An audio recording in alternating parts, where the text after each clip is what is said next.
Shalom Bapak Ibu, dalam kesempatan ini IHOM akan coba melalui Dr. Ika dan Dr. Ani, kita akan mendapat informasi deteksi awal dan pencegahan mengenai coronavirus ini. Dalam sharing ini nanti ada tanya jawab. Nanti di akhir dari setelah Dr. Ani sharing, pertama akan kita dengar Dr. Dika, setelah itu Dr. Ani, nah setelah itu baru tanya jawab. Tanya jawab kalau dalam sesi ini bisa ditaruh di chat box dulu. Terima kasih. Waktu dan kesempatan, Dr. Dika mungkin bisa mulai.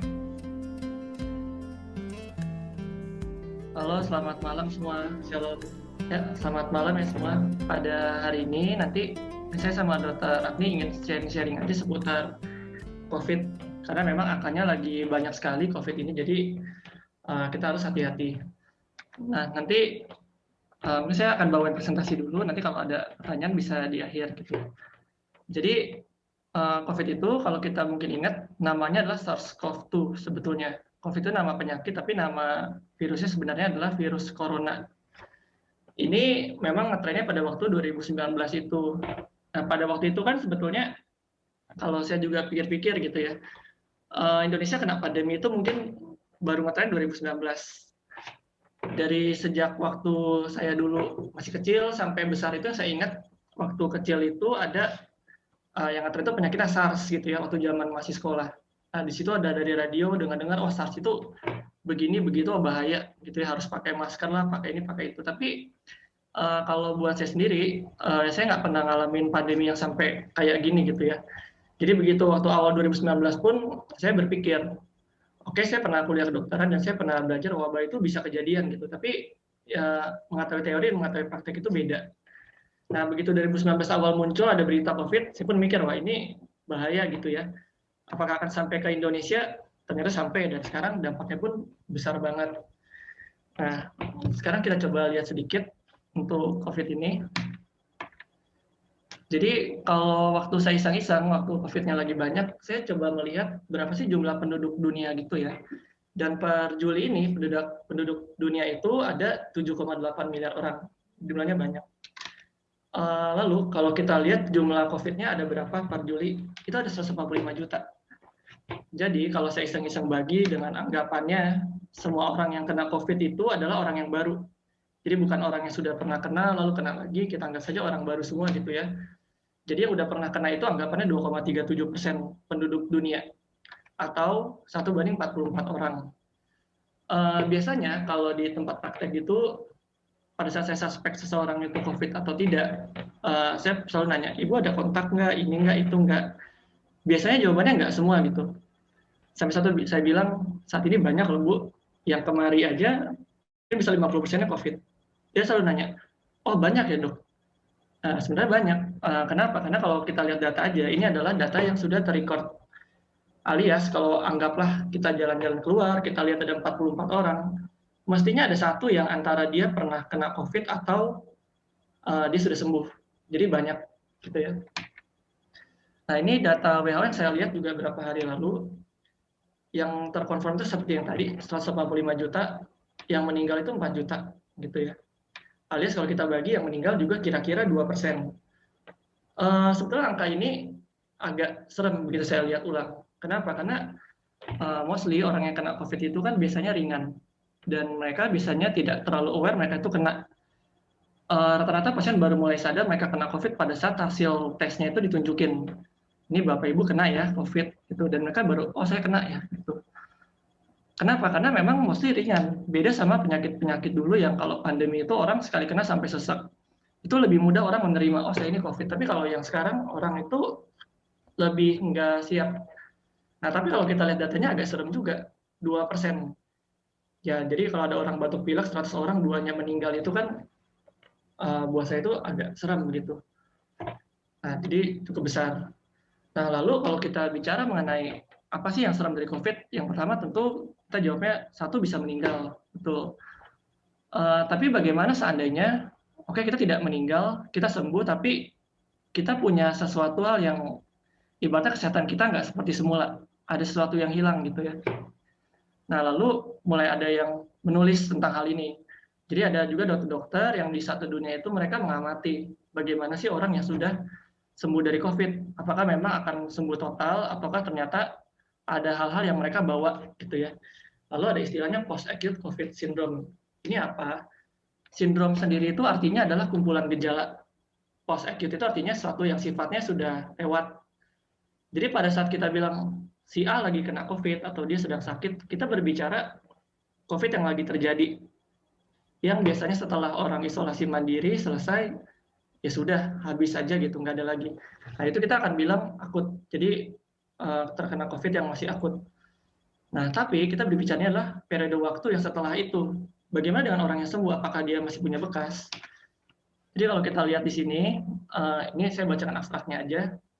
Biasanya itu sindrom yang post akut itu ditandai dengan adanya gejala yang menetap. Persisten itu terus-terusan ada atau punya efek jangka panjang yang lebih dari 4 minggu. Jadi orangnya sudah selesai di PCR, sudah negatif, tapi tanda kutip nggak sembuh seperti semula. Gitu. Jadi ini adalah salah satu hal yang serem. Dulu sih waktu awal masih baru muncul, kita belum punya data yang banyak banget. Tapi dokter-dokter itu mulai merasa kok ada yang beda gitu ya dengan misalnya katakanlah ada dokter spesialis apa yang biasanya menangani pasiennya bagian dia aja. Tapi setelah adanya COVID, pasien yang dia tangani itu mulai ada keluhan yang beda divisi dengan dia gitu. Kenapa? Karena COVID ini kenanya nggak hanya di pernapasan, tapi juga bisa kena yang lain-lain. Nah dampaknya apa? Sebetulnya ada beberapa banyak yang bisa kejadian. COVID itu nggak cuma menyerang paru-paru, tapi dia punya dampak juga ke berbagai macam hal. Nah di diagram ini, kita bisa sedikit melihat dampaknya apa sih yang sering. Jadi periode waktu ini dari mulai orang kena itu kira-kira kan 1 mingguan ya masa inkubasi, anggaplah begitu. Dari mulai dia terdeteksi sampai sembuh kan biasanya kalau pakai yang ringan itu 2 minggu sembuh.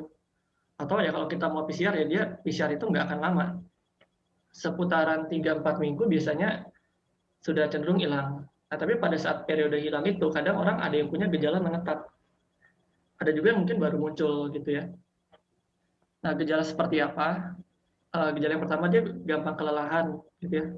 Mudah lelah, terus kualitas hidupnya juga dia menurun. Nyeri otot dan lain-lain. Ya kalau itu memang sering. Tapi yang kita agak serem sebenarnya adalah hal-hal yang sifatnya lebih krusial. Ya seperti apa? Di paru-paru itu orang ada yang sesaknya itu menetap. Sembuh sudah, PCR negatif sudah, sesaknya bertahan. Kenapa bisa? Bisa karena pada umumnya orang yang kena COVID itu dia memiliki cedera di paru-paru karena radang penyembuhan yang nanti setelah dia recovery biasanya nggak akan balik seperti semula. Apakah semua orang begitu? Ya jawabannya tidak.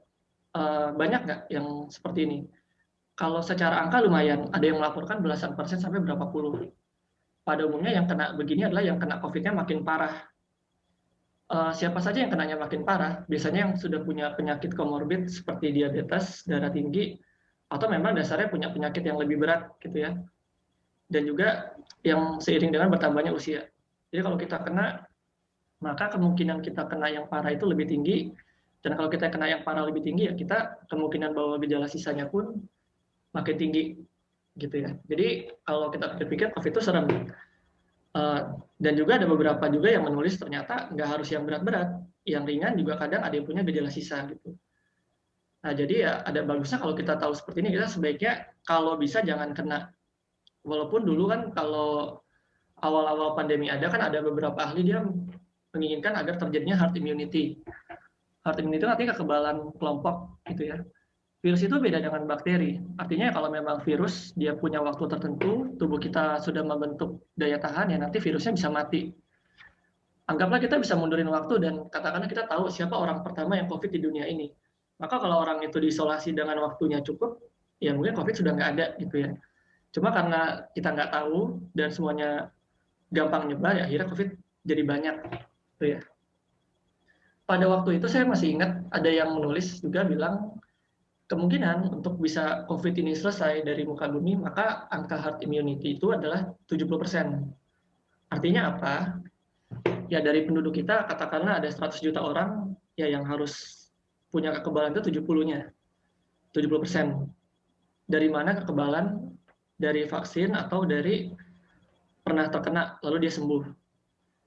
Tapi apakah pasti setelah kita sembuh itu jaminan nggak akan kena lagi. Ternyata masih bisa kena, alias masih bisa reinfeksi lagi.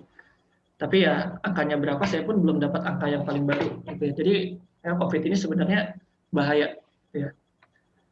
Oke, kalau per gejala sebenarnya COVID itu walaupun bisa gawat, tapi mostly gejala itu ringan.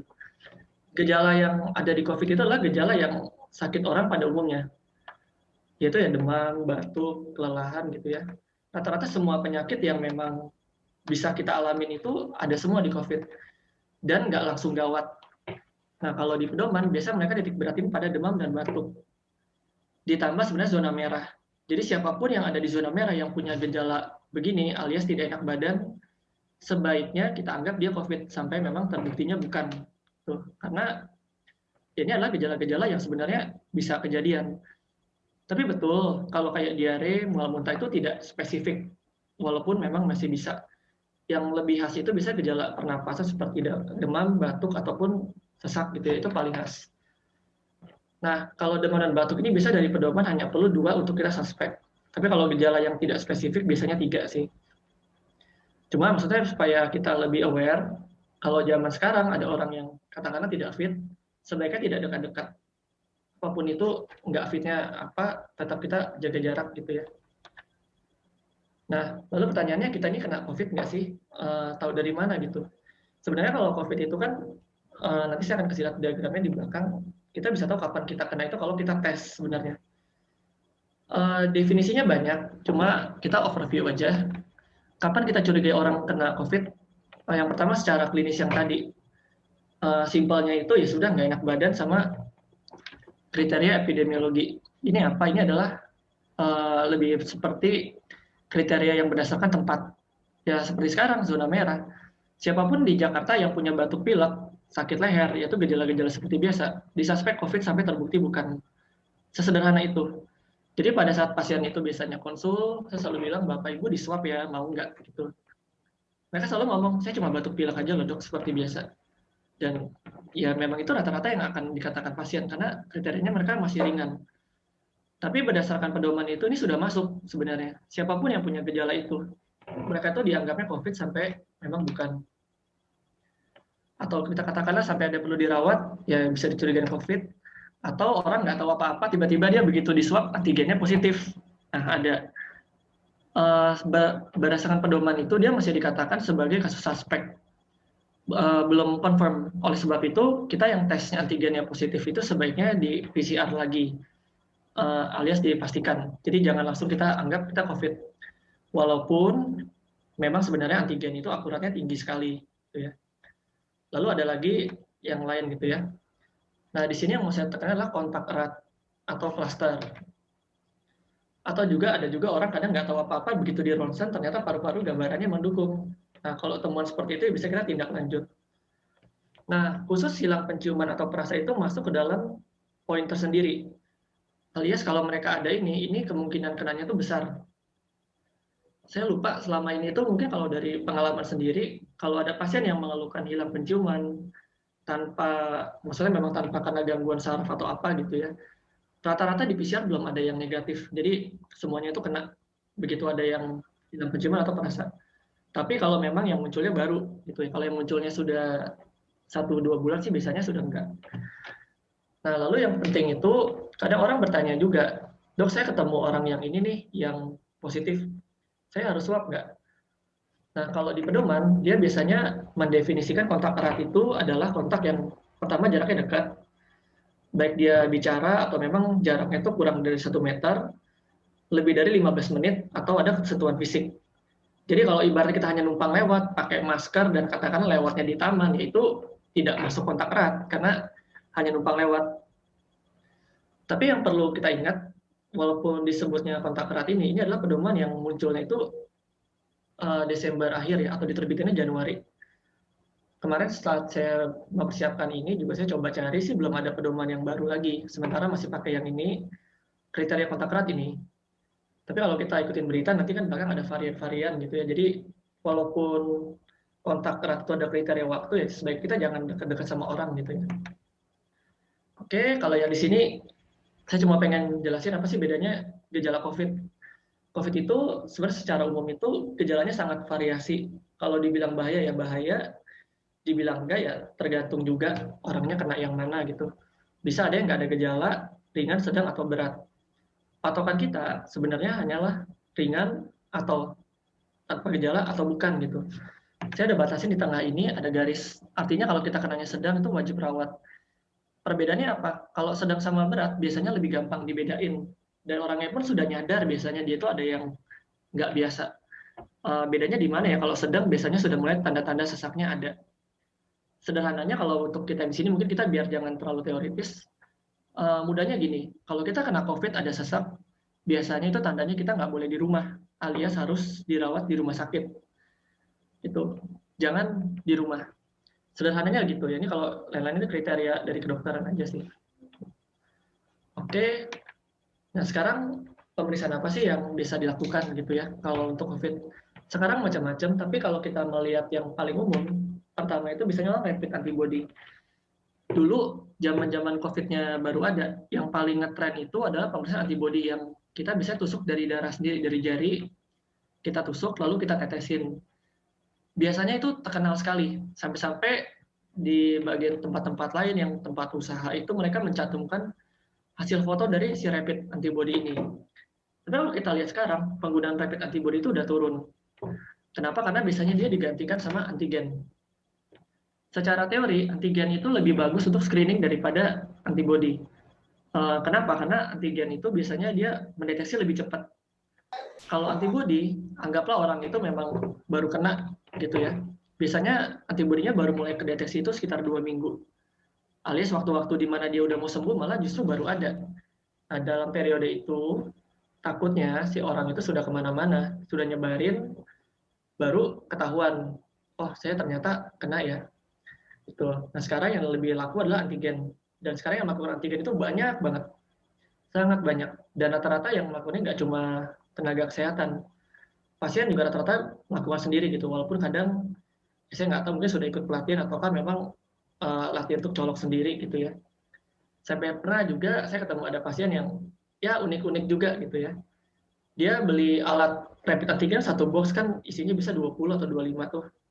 Dan di rumahnya itu ada yang kontak erat. Dan dia bilang ke saya, ya dok, saya ini udah beli dok rapid antigen. Oh gitu, yang nyolok siapa ibu? Saya colok sendiri. Dan dia bilang, di rumah saya itu saya colok pembantu saya atau asisten saya itu sampai 4 kali loh dok sehari. Ya karena kalau saya colok paginya belum ada, siapa tahu siangnya ada. Jadi 4 hari disuap sendiri dengan si ibu yang memang tidak pernah ikut pelatihan gitu. Dan ya itu kejadian. Dan ternyata begitu si ibu colok beneran positif juga gitu sore-sorenya. Nah saya juga bingung ya, ternyata ada yang seperti itu. Tapi prinsipnya antigen itu sebenarnya cepat dan dia bagus untuk screening. Dan memang yang paling bagus, yang paling akurat adalah PCR. Ada yang tanya, apa sih bedanya PCR sama antigen gitu ya? Sebenarnya kalau kita bilang istilahnya kan swab antigen atau swab PCR. Rata-rata kalau kita bilang swab itu orang mikirnya adalah PCR, tapi orang tidak mikirnya antigen. Padahal swab itu sendiri artinya adalah diusap. Jadi seperti kita menggunakan alat, kita ingin mengambil suatu jaringan atau sampel. Ya kalau antigen ya kita hanya mengerjakan secara antigen. Tapi kalau PCR itu ya kita ngerjainnya di lab. Bedanya apa? Bedanya kalau PCR kita bisa menggandakan virusnya. Gitu. Jadi virusnya yang tadinya kita dapat katakanlah sedikit, dia melalui serangkaian proses sehingga akhirnya jadi banyak dan kemudian baru dideteksi dengan pencahayaan gitu. Oleh sebab itu, pada PCR kita bisa dapat yang namanya city value. City value itu adalah cycle threshold, artinya ya kita muterin aja. Sampel virusnya, katakanlah ada virusnya 10 nih, kita dapat.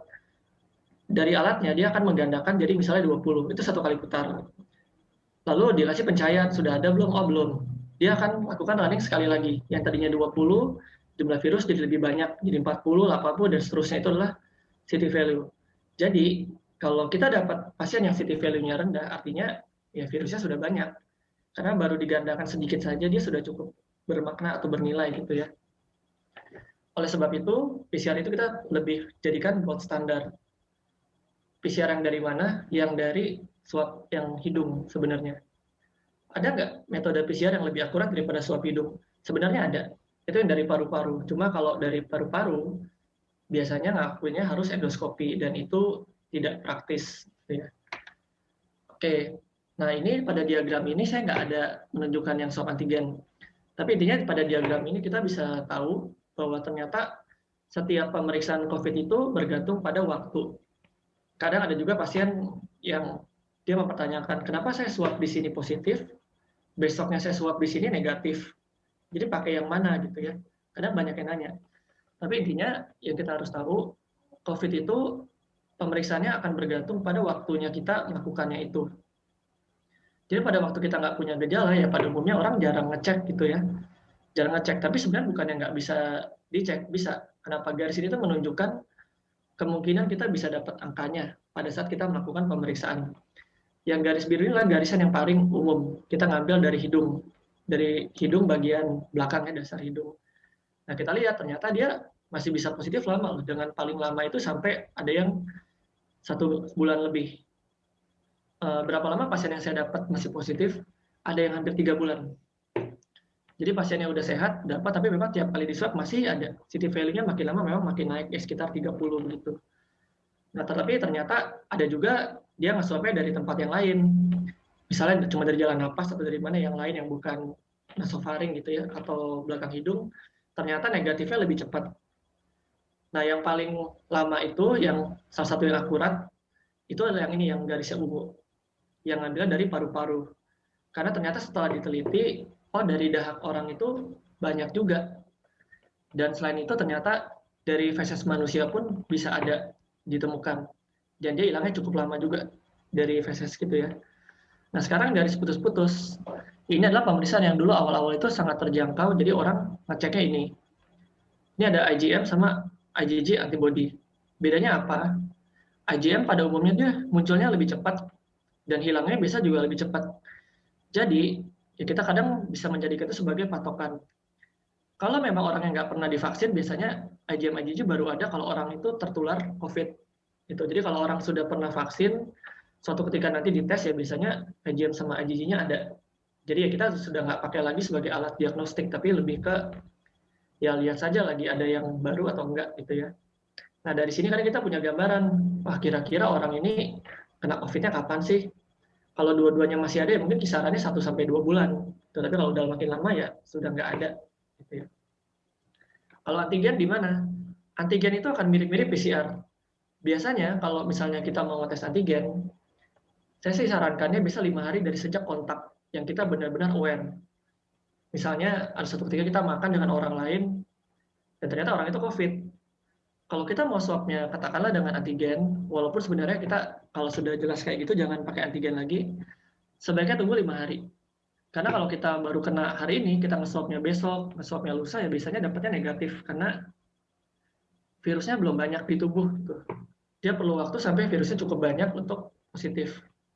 PCR juga sama. Kalau kita baru kena hari ini, di swab besok, kemungkinan besar negatif. Walaupun ada juga yang melaporkan ternyata 2 hari itu masih bisa. Walaupun kemungkinan false negatifnya ya lumayan tinggi. Jadi intinya kita harus periksa. Periksanya kapan? Sederhananya kalau saya titip pesan itu, kalau kita merasa kontak dengan orang atau merasa nggak fit, sebaiknya dites. Nah, ini adalah pedoman yang ada di Indonesia tentang antigen. Di sini saya hanya ingin menunjukkan bahwa ternyata antigen itu hanya dibagusin untuk screening, tapi tidak untuk diagnosa sebenarnya. Kita ini tinggal di Jakarta yang memang PCR itu udah banyak. Lain halnya kalau kita tinggal di daerah yang tidak punya PCR. Kalau seperti itu, antigennya boleh. Tapi kalau di pedoman ini ya sebenarnya kita hanya menggunakan PCR untuk, maksudnya hanya kita kalau memang sudah kontak erat atau punya gejala, sebaiknya jangan main antigen, langsung saja main PCR. Kalau ini hanya boleh dipakai untuk screening saja gitu. Dan misalnya nanti tetap aja ujung-ujungnya dikonfirmasi dengan PCR. Gitu ya. Nah sekarang sedikit tentang varian. Ini saya nggak akan banyak di sini. Kita tahu varian itu banyak sebenarnya. Yang sekarang terkenal itu adalah varian of concern. Varian itu apa sih sebenarnya? COVID itu sama seperti orang. Orang kan nggak semuanya sama. Setiap virus juga mereka punya kecenderungan dan punya sifat masing-masing. Ada yang lebih gampang menular, ada yang kalau kenanya mungkin ringan-ringan aja, ada yang kalau kena mungkin parah gitu ya. Bedanya apa? Bedanya kalau variant of interest biasanya tuh dia masih menduga-duga ini bahaya nggak sih atau ini gampang nular nggak. Nah sekarang yang terkenal itu yang Delta itu masuk yang concern biasanya. Karena kenapa gampang menular. Jadi kita punya WHO atau lembaga-lembaga negara biasanya mereka mengawasi adanya varian-varian COVID ini. Kenapa? Karena takutnya dengan metode yang kita jalani sekarang untuk melawan COVID ternyata berubah. Saat ini, kalau varian of high consequence ini belum ada. Artinya belum ada yang masuk ke dalam kategori ini. Kalau ada, mungkin saya nggak tahu lagi seberapa gawatnya situasi itu. Kalau sampai ada. Yang mana yang sampai masuk varian of high consequence? Biasanya adalah perubahan yang memang berdampak besar. Misalnya, yang tadinya terdeteksi dengan PCR, karena dia ada mutasi atau apa, jadi tidak terdeteksi lagi. Wah, itu kacau. Karena yang tadinya kita masih bisa detect dengan PCR, yang ini nggak bisa. Meleset semua. Itu akan jadi masalah besar. Atau misal kalau kena yang tadinya ringan-ringannya banyak, ini yang beratnya jadi banyak sekali. Itu akan gawat gitu ya. Tapi untuk status saat ini sih yang terakhir saya tahu, semuanya masih terdeteksi dengan alat PCR kita yang ada. Jadi memang belum ada yang merah ini ya. Itu. Dan pencegahannya semua masih sama. Gitu. Oke. Nah jadi pertanyaannya kenapa sih kita harus lapor diri gitu ya? Seandainya kita memang kena, kenapa kita harus lapor? Yang pertama sebenarnya adalah supaya dipantau. Jadi ya biar orangnya nggak sendiri. Kadang ada juga pasien yang tanya ke saya, dok, ini saya punya kenalan ini. Oh gitu ya, kenapa lagi COVID? Di mana di hotel sendiri, saya lagi hubungin apa nggak bisa. Nah itu kadang agak susah juga karena ibaratnya mungkin pasien itu dia isolasi tapi nggak bilang-bilang. Dan mungkin tempatnya tidak di tempat yang bisa isolasi gitu. Sebaiknya kalau memang kita kena, ada baiknya itu lapor dulu dan memang permisi dulu supaya memang orang hotel pun tahu. Nah seperti itu. Kalau memang orangnya tahu, biasanya lebih dipantau gitu. Kayak saya juga pernah waktu itu swab di suatu apartemen atau hotel mungkin ya. Dan pada saat itu saya juga kaget karena ternyata orang-orang security sana sudah tahu. Jadi pada saat saya nyampe sampai saya mau naik ke atas itu dia udah tahu. Oh dokter mau ke sini ya, mau masuk ke ruangan ini. Wah itu sudah disuruh pakai APD dari bawah gitu ya. APD lengkap semua sudah pakai. Sampai saya ibaratnya dikawal sama dia dari elevator sampai ke kamar dia sampai keluar itu udah dipantau. Dan saya pun bisa bilang sama orang ya bapak ini dipantau ya yang kamar ini karena ya enaknya itu jadi kita bisa tahu oh ada yang lagi COVID daerah sini ya jangan sampai tiba-tiba sendiri-sendiri aja isolasi lost contact nanti kenapa-napa itu repot. Yang kedua kenapa kita harus lapor jadi supaya kita dapat edukasi supaya kita jangan sampai ya dengan pengetahuan kita yang apa adanya langsung masuk gitu apalagi sekarang ini kadang infonya banyak yang ya banyak yang nggak biasa gitu ya kita harus lebih hati-hati bisa dapat edukasi. Yang ketiga dapat obat atau vitamin. Memang tergantung daerah gitu. Ada daerah yang kadang tidak memberikan juga. Tapi pada umumnya pemerintah itu kita itu baik. Mereka berusaha menolong orangnya gitu ya. Walaupun katakanlah orang itu ringan tetap ditolong gitu. Oke, nah pentingnya ini apa? Jadi pentingnya ini sebenarnya salah satunya lagi kalau kita melakukan PCR itu datanya itu negara punya.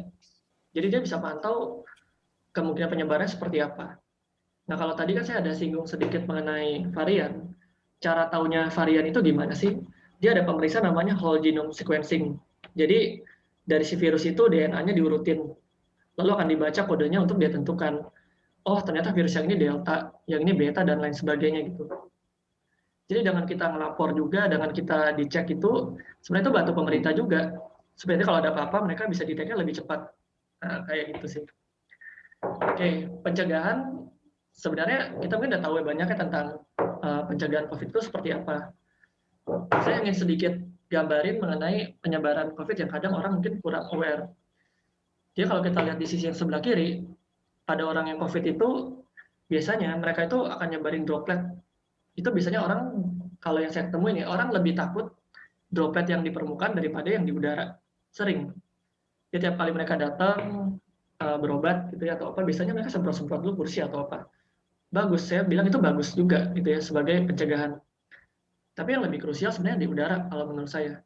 Kenapa? Karena biasanya portal masuk COVID itu adalah dari wajah. Kita mungkin bisa kena COVID di kulit gitu ya, dan itu nggak langsung jadi loh sebenarnya. Kita baru akan kena kalau memang dengan tangan yang terkontaminasi itu pegang wajah. Dan biasanya kalau saya lihat cenderung orang tuh akan pegang-pegang wajah itu tiap berapa lama, refleks gitu. Ada yang gatal, ada yang kucek-kucek mata, dan itu sangat sering riskan. Nah, droplet virus itu sebenarnya ada beberapa jenis, mulai dari ada yang ringan, ada yang lebih berat, ada yang ukurannya sedang. Bedanya apa? Bedanya kalau yang ukurannya berat, dia cenderung langsung jatuh ke permukaan, jadi dia nggak melayang-layang. Tapi ada sebagian yang sifatnya itu sedang dan ringan. Nah, yang sedang sama ringan itu dia nggak langsung mendarat, alias dia bisa ada terbang-terbang di udara gitu ya. Dia terbang-terbang di udara, jadi mungkin aja pada suatu saat kita masuk ke rumah orang, katakanlah orangnya nggak ada, tapi droplet COVID-nya masih ada gitu. Dan kadang kita agak loss-nya di sana gitu ya. Jadi oleh sebab itu sangat penting pencegahan yang ini. Nah, ini sedikit penjelasan yang tadi. COVID itu dropletnya bisa keluar dari berbicara, batuk, pilek, ataupun buang nafas. Nah, ini selebihnya sama seperti yang tadi. Kalau memang dia yang berat, ya biasanya langsung jatuh. Dan biasanya kandungan virusnya lebih banyak. Gitu ya. Oke, mencegahnya itu sudah seperti yang terkenal biasanya. Pakai masker, cuci tangan, jaga jarak, jauhin kerumunan, sama seperti biasanya sekarang 5M. Kalau dulu kan 3 ya. Terakhirnya vaksin. Nah, kalau masker paling saya notisin yang sedikit aja ya, kadang orang banyak agak miss di situ ya. Nah, biasanya kalau orang pakai masker itu ada yang bahannya terlalu susah tembus gitu ya. Seperti vinil, itu nafasnya jadi susah. Pakai masker yang bagus itu sebenarnya nafasnya mesti enak, tapi di satu sisi ya tetap aman. Nah, ini dari CDC, ya anjurkannya sebaiknya jangan pakai bahan yang nafasnya susah, atau masker yang punya ventilasi seperti ini. Karena setelah diteliti itu yang kayak gini bocor biasanya napasnya. Jadi tidak disarankan. Lalu masker untuk tenaga medis N95 ini sebaiknya jangan dipakai bukan karena tidak aman, tapi untuk tenaga kesehatan. Nah, sejak pandemi ini harga masker kan naiknya lumayan ya. Jadi terutama masker medis juga naik. Jadi kalau nanti semuanya pakai yang N95 itu, nakesnya nggak kebagian. Nah, itu gawat juga. Gitu ya. Nah, yang boleh gimana? Ya, cara pakai maskernya ya boleh pakai yang, kalau yang kain, boleh. Yang penting jangan sampai tembus dari cahaya. Cara ngetesnya bisa kita angkat aja maskernya, kasih ke arah lampu gitu. Kalau sampai tembus artinya kurang tebal. Dan sebenarnya dia harus nutupin hidung sama mulut. Dan yang penting nggak bocor. Kadang orang banyak pakai masker tapi bocor. Atau dikit-dikit turun. Ya kalau pakainya bocor ya sebenarnya ya sama aja gitu. Nanti ujung-ujungnya bisa kena juga. Dan yang sebenarnya harus ada itu wajib adalah kawat hidung. Kalau saya sendiri walaupun misalnya ini ada pedomannya boleh gitu ya pakai kain, kalau saya sih prefernya jangan pakai kain. At least kita pakainya itu yang standar gitu, yang sekali pakai buang, yang memang masker medis. Karena biasanya lebih standar, lebih 3 ply kan, yang 3 lapis itu lebih standar. Kalau yang kain itu rata-rata lebih tidak standar. Oke, berikutnya ini masih ada lagi yang kalau memang kain yang boleh dilipat supaya nggak terlalu tebal. Face shield memang kalau cuma face shield saja tanpa masker ini belum jelas efektivitas, tapi kalau disuruh pilih ya mendingan kita masker daripada cuma pakai face shield. Anak-anak kurang dari 2 tahun jangan dipaksa pakai masker ya, karena pernapasan mereka belum tentu terlalu kuat. Ya, kalau kita pakai nanti anaknya bisa sesak, bahaya. Selebihnya sama seperti dewasa. Nah, untuk aksesoris masker kita boleh pakai. Nanti rusak yang ada. Untuk masker ini bisa ada kayak pengunci gitu ya, supaya lebih fit ke wajah, ini boleh dipakai.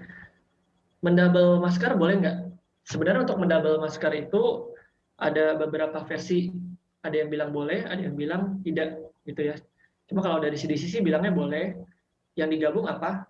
Kain dengan masker medis yang biasa.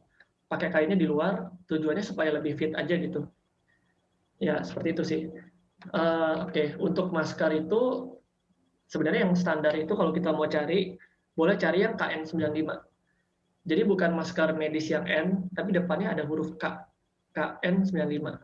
Itu dia maskernya 5 lapis dan menurut CDC itu dia lebih standar. Lebih oke gitu dibandingkan masker yang biasa. Nah, yang salah itu kadang kalau kita pakai masker, satu pakainya di leher. Kenapa nggak boleh pakai di leher? Karena bisa jadi area tubuh kita yang tidak tercover masker itu ada virusnya. Begitu kita turunin kena, naikin ya akhirnya masuk juga kena kita. Dan lainnya pakai di dahi dan bukan di tempat yang seharusnya seperti ini nggak boleh. Nah, lalu kesalahan orang lagi kadang yang menurut saya cukup gawat adalah orang pegang bagian depan maskernya. Nah, kalau kita lihat di sini cara melepas masker itu hanya boleh pegang talinya saja, tidak boleh pegang bagian depan. Karena asumsi kita kan bagian depan ini ada filternya, filter untuk si virus. Ya kalau kita pegang depan nanti sama dengan kita pegang hasil virus yang tersaring, dan itu nggak bagus. Jadi cara yang paling aman adalah hanya pegang talinya saja gitu. Oke, kalau untuk cuci tangan sih ini kayaknya udah banyak di mana-mana dan prinsipnya sih kena semua aja gitu ya. Gunting kuku kena semua dan usahakan pakai sabun dan air. Tapi kalau pakai alkohol boleh nggak? Boleh, cuma lebih prefer sebenarnya air dan sabun gitu ya, karena lebih menyeluruh dan juga lebih aman di kulit. Gitu. Berapa jauh sih kita harus jaga jarak? At least sebenarnya kalau CDC maunya dia sekitar hampir 2 meter. 6 kaki alias 1,8 meter ya kira-kira. Jadi jarak amannya segitu. Lalu kalau sudah, katakanlah kita sudah pakai masker, kita sudah jaga jarak, apakah kita pasti aman? Sudah cuci tangan juga? Jawabannya belum tentu sebenarnya. Nah, jadi ini dari dari Amerika juga mereka ada yang bikin klasifikasi risiko tentang kegiatan kita gitu. Ada kegiatan-kegiatan yang memang meskipun kita sudah katakan sudah pakai protokol, pakai masker, cuci tangan, sudah jaga jarak, tapi resiko kenanya itu masih ada. Nah, dia membagi menjadi resiko rendah, menengah, sampai yang tertutup. Prinsipnya, pembagian resiko ini adalah berdasarkan, kalau yang saya lihat ya secara umum tuh dia melihat kita ada di mana, apakah tempatnya tertutup atau terbuka, gitu ya. Dan yang kedua, seberapa padat sih kita dengan orang lain. Pada umumnya area yang lebih tertutup atau yang makin padat itu resiko penularannya makin tinggi, gitu. Makanya waktu awal-awal tuh saya ingat main tenis itu nggak dilarang, karena main tenis kan biasanya outdoor dan juga orangnya jauh-jauh. Dia resikonya rendah, gitu ya. Nah, tapi yang penting itu yang harus kita ingat, tidak resiko rendah itu bukan berarti nggak ada resiko. Ya orang masih bisa kena, dan itu sangat gawat gitu. Apalagi kalau kita protokolnya nggak bagus, itu kemungkinan kenanya lebih tinggi lagi. Nah, dia pertanyaan yang tadi, kenapa sudah betul-betul jaga gitu, tapi masih kena. Kadang banyak pertanyaan itu, biasanya pasien sangat tidak sadar dari mana mereka kena. Saya sendiri pun nggak langsung bisa ngasih tahu, oh ibu bapak kena dari sini loh. Itu hal yang kita kadang nggak selalu tahu gitu. Cuma hal yang kadang kita sering lupa itu adalah faktor ventilasi. Ventilasi itu sangat penting. Pentingnya gimana? Asumsinya begini, kalau kita di suatu ruangan yang katakanlah ruangan itu tertutup gitu ya, lalu berdasarkan yang tadi saya uraikan, ada pasien yang COVID gitu, dia katakanlah dia ada batuk, bersin, nafas, ataupun dia batuk-batuk gitu, itu udaranya akan jenuh. Jadi ya dia dropletnya terbang-terbang saja ke udara gitu. Ibaratnya kalau kita kayak fogging di ruangan tertutup kan itu lama-lama padat kan. Nah udara kita sama. Jadi makin lama makin jenuh, makin penuh dengan COVID. Oleh sebab itu kita harus buka ventilasi sehingga ya udaranya nggak begitu pekat lagi dengan COVID. Kalau saya sendiri dari pengalaman sama teman-teman juga, hal ini tuh kita sangat nitik beratin masalah ventilasi. Ketemunya di mana nih, kita ketemu dengan orang lain, atau saat kita makan kita di mana. Begitu juga dengan teman-teman saya yang memang dia kerjanya tuh melakukan swab orang-orang COVID gitu kan, mereka ketemu banyak. Ada juga yang sudah melakukan swab sampai ribuan orang gitu ya, yang ketemu yang positif udah nggak tahu berapa banyak deh itu. Tapi anehnya dia aman-aman aja, karena dia mengikuti protokol dengan baik, dan juga melakukan tindakannya kan di udara yang memang bagus. Cenderungnya biasanya orang kena itu dari saudara dekat sama keluarga, paling umum. Kenapa? Karena biasanya kita menganggap orang lain itu aman. Kalau pesan saya sebaiknya jangan berada, atau maksudnya tetap pakai prokes terhadap orang lain, kecuali memang kita yakin orang itu tidak COVID. Ya cara yakinnya itu nggak boleh karena karena dia saudara saya gitu, saya percaya dia pasti baik-baik aja. Itu kita nggak boleh begitu, karena banyak sekali yang aksidensial dapatnya dari sana gitu. Apalagi kan COVID sebenarnya kadang bisa nularin orang sebelum si pasiennya itu bergejala. Jadi dia bisa kejadian. Amannya saya selalu anggaplah dia COVID sampai memang terbukti bukan gitu. Saya pun kalau sama teman juga biasanya kita saling jaga, kita saling nggak percaya, jangan-jangan dia COVID nih. Ya sebenarnya nggak apa-apa, bukannya karena kita ibaratnya nggak suka sama dia, tapi memang karena kita harus menjaga diri gitu kan. Nah yang seperti itu sih. Oke, nah untungnya walaupun varian COVID itu banyak, saat ini sih belum ada perubahan untuk prokes gitu ya. Prokesnya tetap sama yang tadi 5M, pakai masker, jaga jarak, dan lain sebagainya gitu. Dan tidak ada varian COVID yang tadi saya singgung yang sampai nyeremin itu yang katakanlah bisa merubah diagnosa atau mengganggu pencegahan dini. Kalau amit-amit suatu saat nanti ada gitu ya varian COVID yang katakanlah bisa nembus kulit atau apa, wah itu nanti pedomannya mungkin bisa ganti lagi. Bisa jadi semua orang yang keluar itu harus pakai hazmat tebal-tebal yang putih-putih gitu kan. Ya cuma sejauh ini sih nggak usah memang karena pedomannya pun tidak usah gitu ya, belum perlu. Ya kita sih berharap semoga COVID cepat selesai. Oke. Nah terakhir mengenai vaksin, saya singgung sedikit aja. Vaksin itu kadang memang banyak yang bertanya, vaksin itu apa sih sebenarnya? Jadi berdasarkan penjelasan tadi, kan goal kita itu ingin bikin COVID itu hilangkan dari muka bumi ini. Cara bikin hilang gimana? Ya kita pengennya sampai virus terakhir di bumi itu sudah hilang, sudah mati. Caranya gimana ya? Dengan waktu. Kita harus menekan sebisa mungkin sampai memang sudah nggak ada orang yang kena lagi. Nah, untuk itu tercapai, tadi saya bilang kan angkanya sekitar 70% populasi. Nah, 70% populasi harus kebal dengan cara apa? Ya pilihannya dua, kena dulu baru kebal, atau vaksin dulu supaya kebal. Ya kalau kita berharapnya orang kena dulu baru kebal itu bisa banyak yang jatuh sakit, dan itu bahaya banget gitu. Oleh sebab itu, kita mau cari vaksin. Vaksin COVID sudah paling bagus belum? Yang saat ini ada, ya mereka sudah membuat semampu yang mereka bisa gitu. Dan yang kita dapat pun pemerintah juga pasti sudah seleksi dengan ketat karena kan yang disuntik itu banyak. Jadi nggak mungkin vaksin yang memang katakanlah tidak lulus kriteria mereka nyuntikin ke kita itu enggak. Tapi memang bedanya vaksin COVID dengan vaksin yang pada umumnya gitu yang anak-anak. Bedanya vaksin COVID itu kita memang dikejar waktu bikinnya. Dalam waktu COVID 2019 sekarang vaksin udah banyak. Tapi kalau kita lihat pembuatan vaksin pada umumnya itu bisa 10 tahun. Bahkan ada juga penyakit-penyakit tertentu yang vaksinnya udah 100 tahun belum diganti. Contohnya apa? TBC. TBC itu kalau saya nggak salah itu 1900-an itu vaksinnya udah ada. Tapi sampai sekarang kita masih vaksinnya itu aja, belum ada yang baru. Terakhir saya baca sih belum ada ya, cuma nggak tahu kalau sekarang udah ada. Kenapa sampai selama itu? Karena biasanya untuk membuat vaksin mereka harus pastikan dulu ampuh dan aman. Yang kedua begitu, harus ampuh dan aman. Kalau aman aja nggak ampuh ya buat apa disuntik? Dan sebaliknya juga, kalau misalnya ampuh tapi tidak aman ya nggak bisa juga disuntik gitu. Nah, jadi kalau saya sih sarankan ya kita ikuti saja kebijakan pemerintah untuk vaksin. Yang penting kita harus betul-betul ngikutin kriteria yang pemerintah mau. Biasanya dokter ahli nanti akan mengeluarkan kriteria itu. Harus dalam keadaan sehat, keadaan gulanya terkontrol, dan lain sebagainya. Yang penting kita jujur saja dan kita ikut patuh gitu ya terhadap aturan itu. Kadang ada juga pasien yang benar pengen divaksin apapun caranya gitu ya. Mereka punya darah tinggi tapi hanya demi vaksin mereka baru datang. Dok, saya mau tekanan darah saya diturunin dok, karena mau vaksin.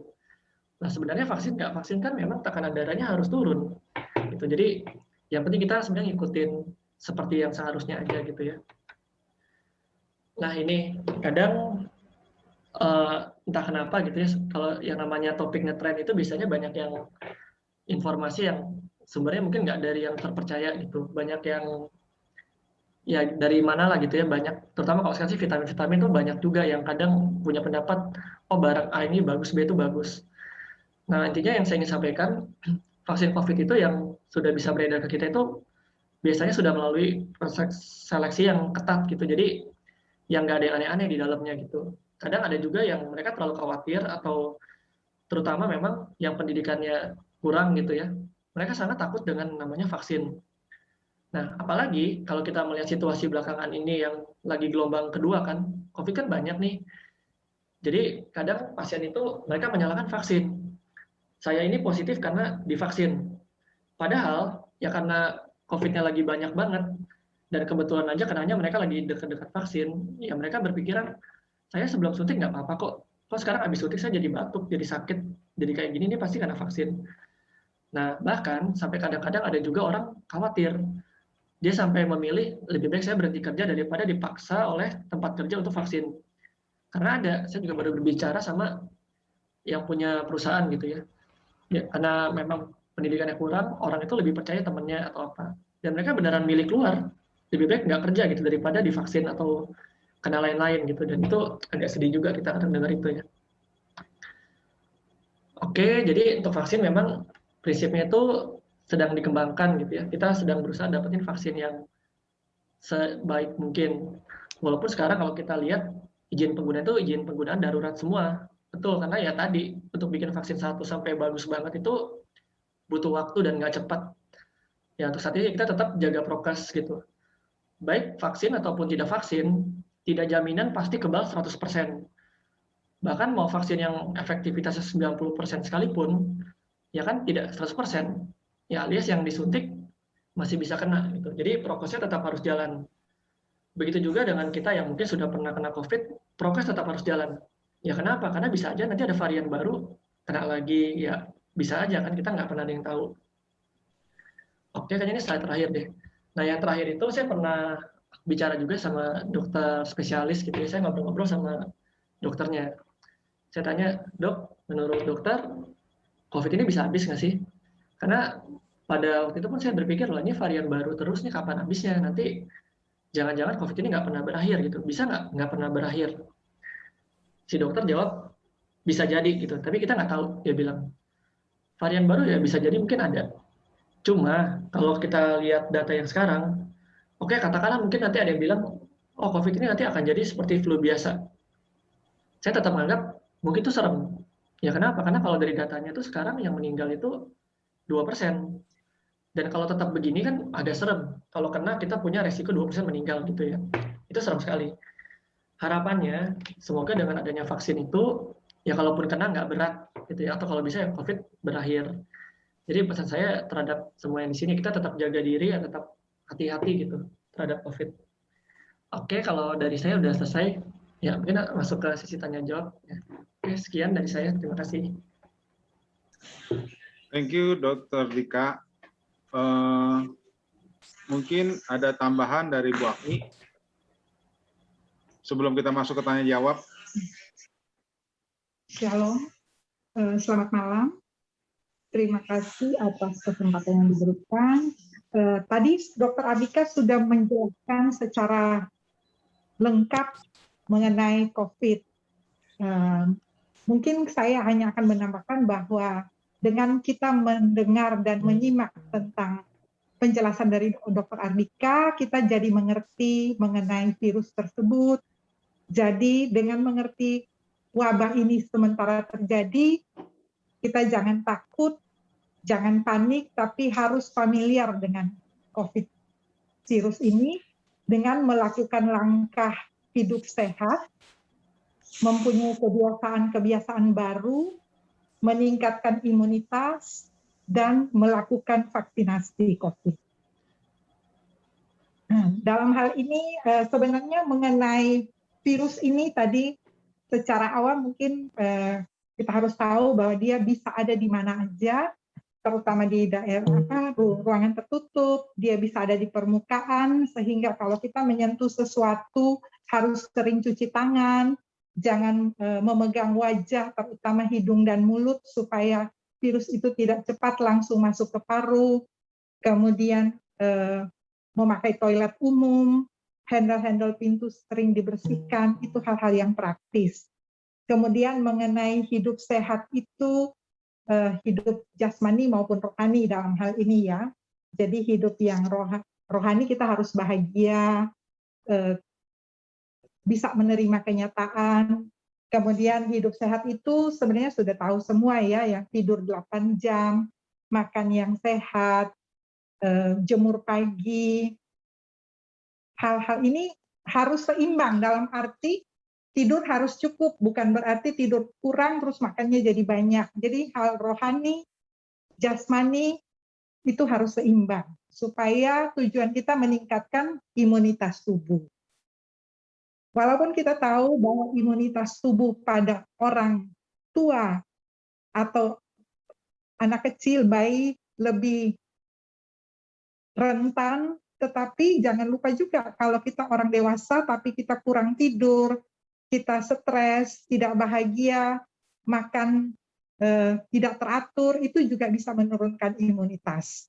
Memang untuk harus aware untuk orang tua, karena orang tua sudah banyak resiko seperti obesitas, hipertensi, DM. Jadi kebiasaan hidup sehat itu harus lebih, tapi pada orang dewasa normal juga tadi seperti tidurnya yang kurang, makannya tidak teratur, tidak sehat rohani, itu juga mempengaruhi imunitas. Jadi imunitas itu perlu, kebiasaan hidup sehat itu perlu, vaksin itu perlu, pengetahuan tentang virus itu juga perlu.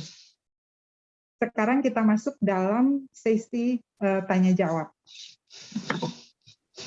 Makasih Dokter Bu Agni. Bapak Ibu, kita masuk ke dalam tanya jawab. Ini pertanyaan saya bacakan ya. Ada pertanyaan, saya sudah menjalani 2 kali vaksin dan masih terpapar COVID-19. Pertanyaannya, apakah saya harus menjalani vaksin kembali? Terima kasih atas pertanyaannya. Nanti saya menjawab, nanti Dr. Atika bisa menambahkan. Dengan melakukan vaksin, bukan berarti kita 100% terlindung dari virus COVID. Jadi kemungkinan untuk divaksin kembali lebih baik. Tidak dengan 2 kali vaksin, kita sudah terlindung 100% atau terhindar dari COVID. Jadi bisa dilakukan lagi vaksin. Oke. Dokter Dika mungkin ada tambahan? Saya setuju dengan Dokter Agni. Jadi memang kalau vaksin itu kan kita prinsipnya kalau bisa nih seideal mungkin kita pengen supaya orang nggak kena. Tapi apakah bisa begitu ya? Kalau bisa itu goal kita. Tapi kalaupun nggak bisa, diharapkan dengan adanya vaksin itu kita kalau kena tuh nggak parah gitu ya. Jadi ya seperti itu. Kalau dibilang masih bisa kena nggak bisa.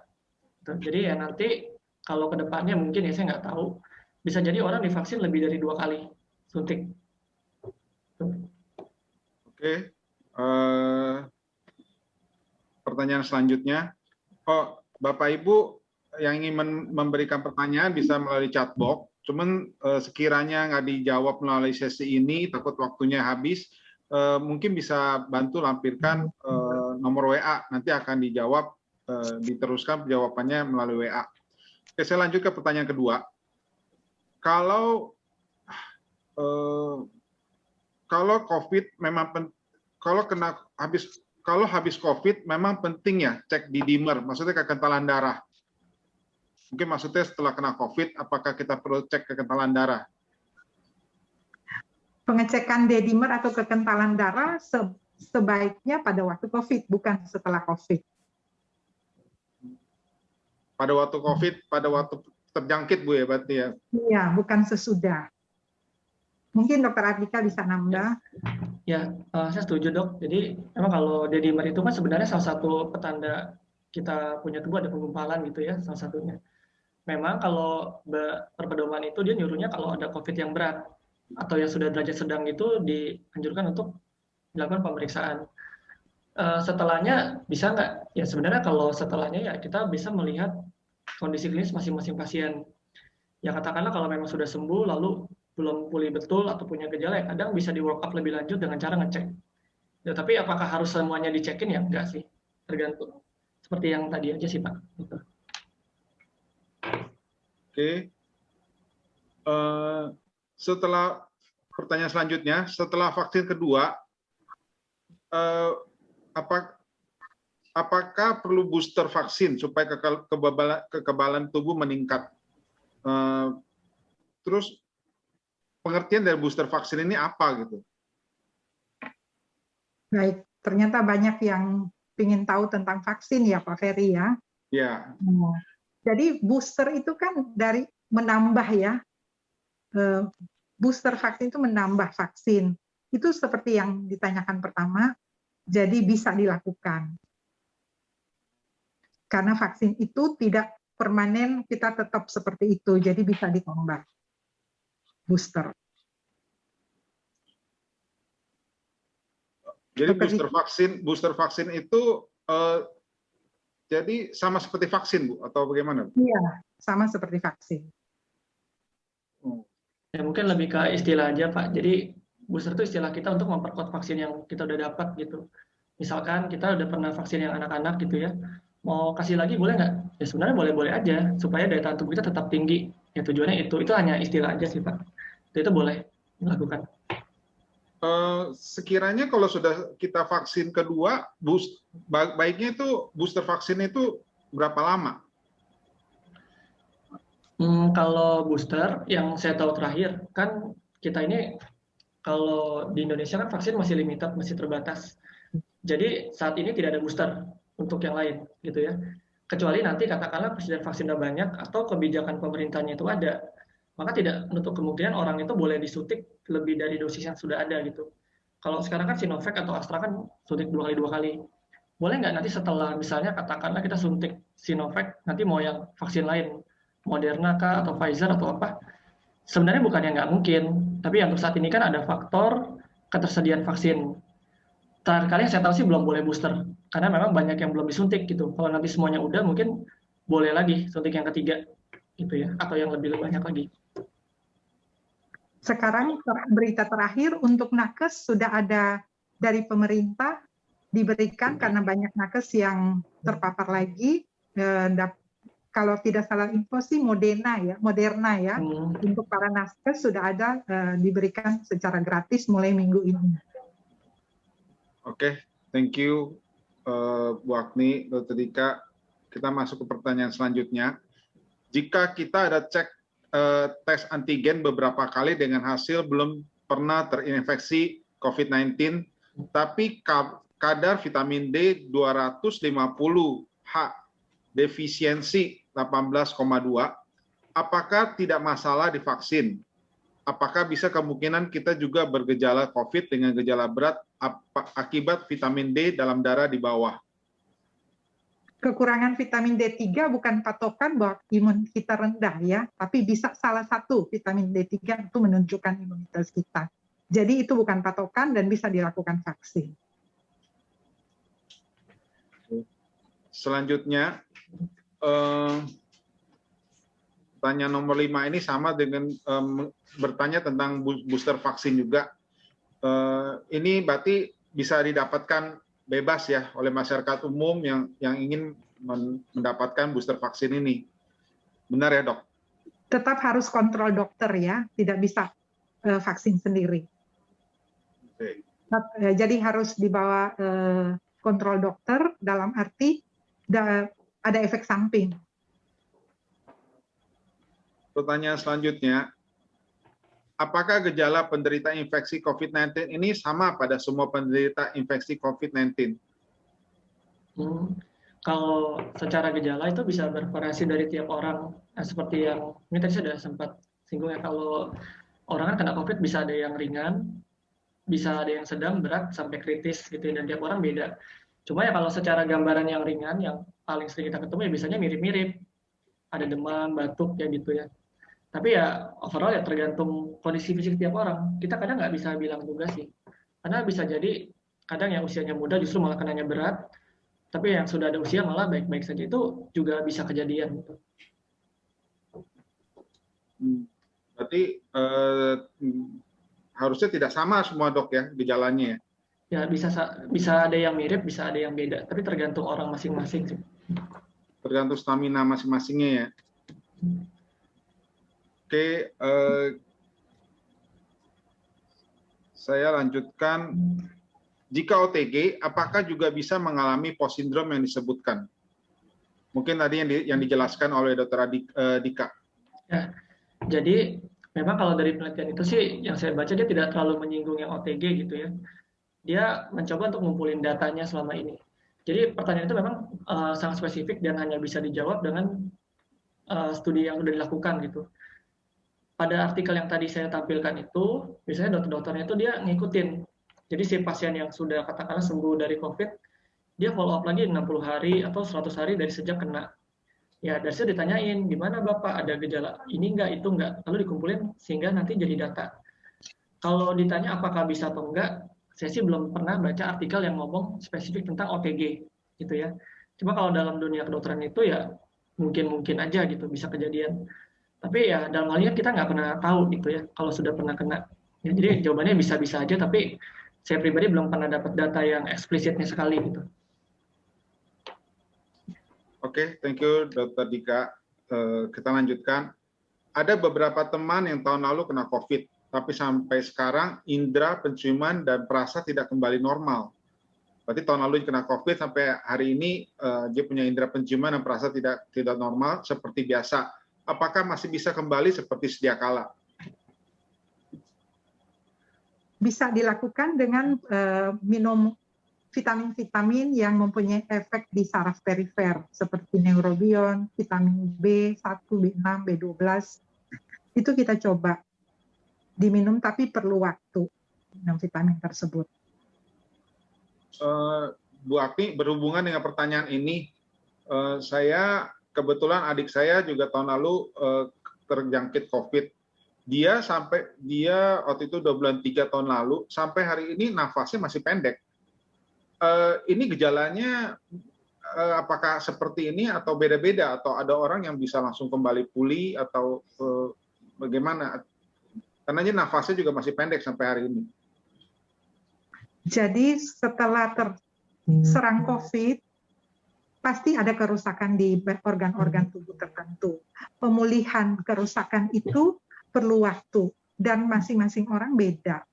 Tergantung imunitas, daya tahan tubuh, dan kerusakan itu seberapa besar.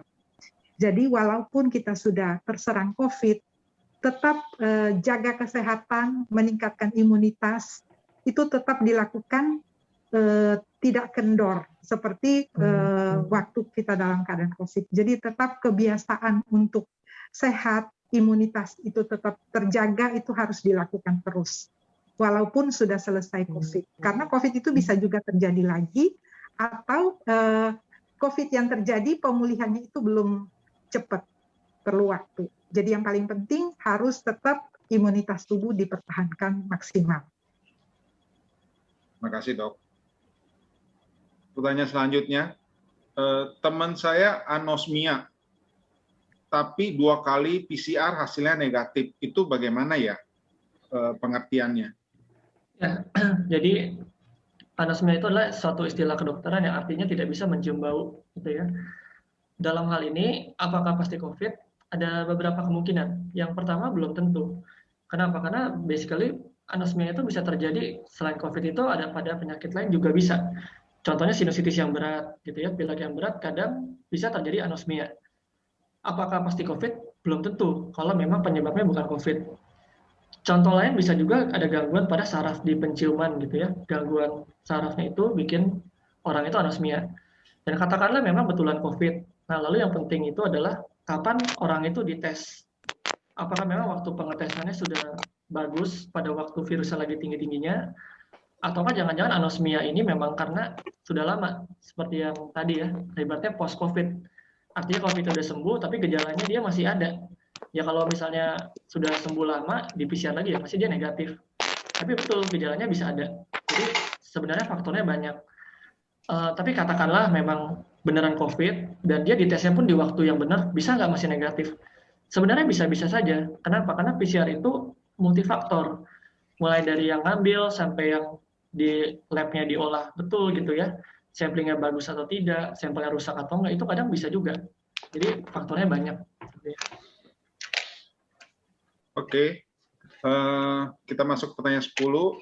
Apakah antigen benar hanya mendeteksi hanya CT di atas 25? Kalau di bawah 25 tidak terdeteksi? Mungkin lebih tepatnya kebalik sih. Jadi antigen itu lebih bisa deteksinya yang CT-nya makin rendah.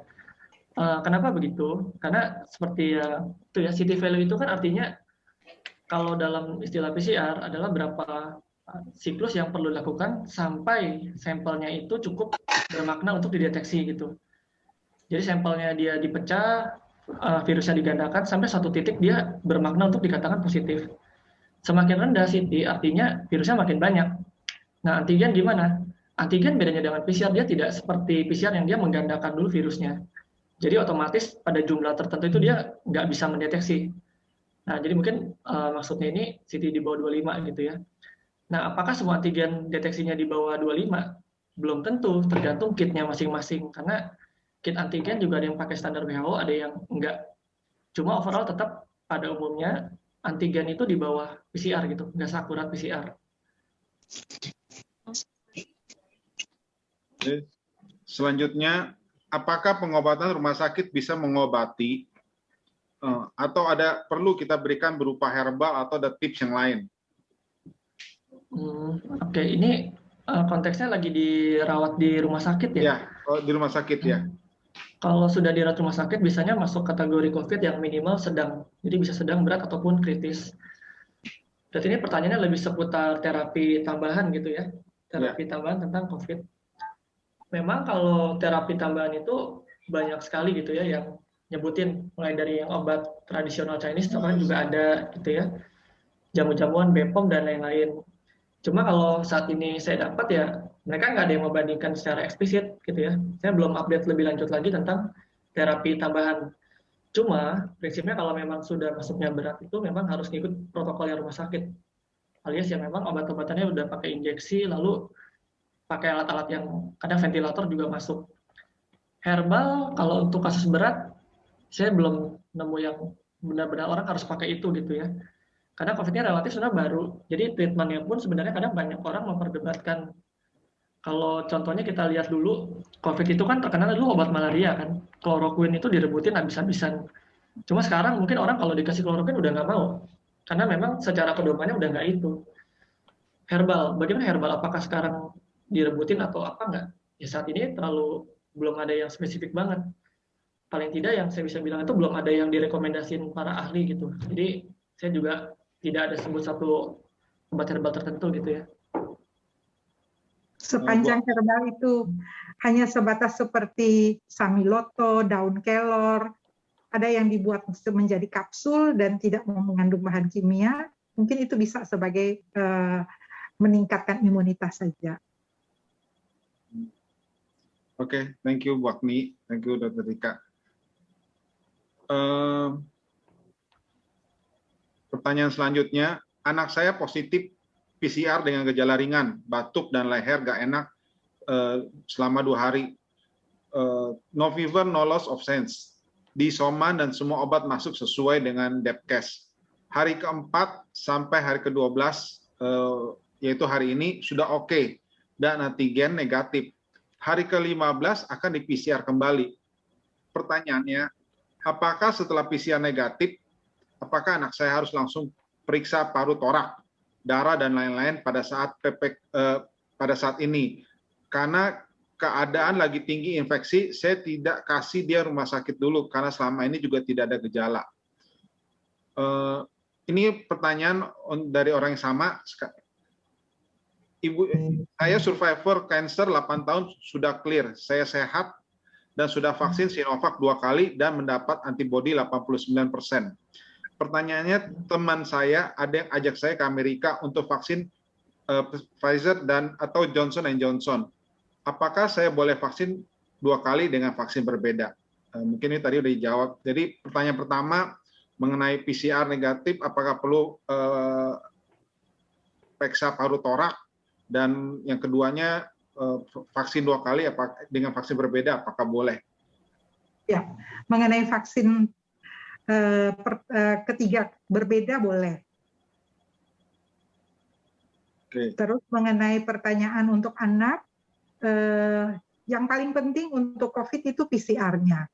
Kalau PCR-nya sudah negatif, keluhannya sudah tidak ada, untuk anak kecil sangat beresiko untuk CT toraks atau fototoraks. Jadi yang paling penting itu keluhan sudah tidak ada dan swab PCR-nya sudah negatif. Tapi tetap dilakukan isoman, dan pada anak kecil di bawah 2 tahun riskan untuk dipakai masker, jadi face shield mungkin ya. Itu sudah bisa membantu untuk anak di bawah 2 tahun dengan memakai face shield, bukan masker. Dan untuk ibu-ibu menyusui juga, ibu dengan positif COVID, dia bisa menyusui ya. Berarti fototorak ini sebenarnya wajib diperlukan atau enggak? Enggak harus ya dok ya? Iya, swab PCR yang penting karena ini anak kecil. Dan keluhannya sudah tidak ada. Kecuali swab negatif tapi keluhan batuknya masih ada atau sesak, itu bisa dilakukan. Mungkin Dr. Adhika menambahkan. Hmm, jadi ya kalau memang sudah sembuh, nggak ada keluhan sih biasanya kita nggak rutinin gitu ya. Yang wajib itu bisa kalau sampai ada tanda-tanda kecurigaan ada radang paru yang berat, kita lakukan.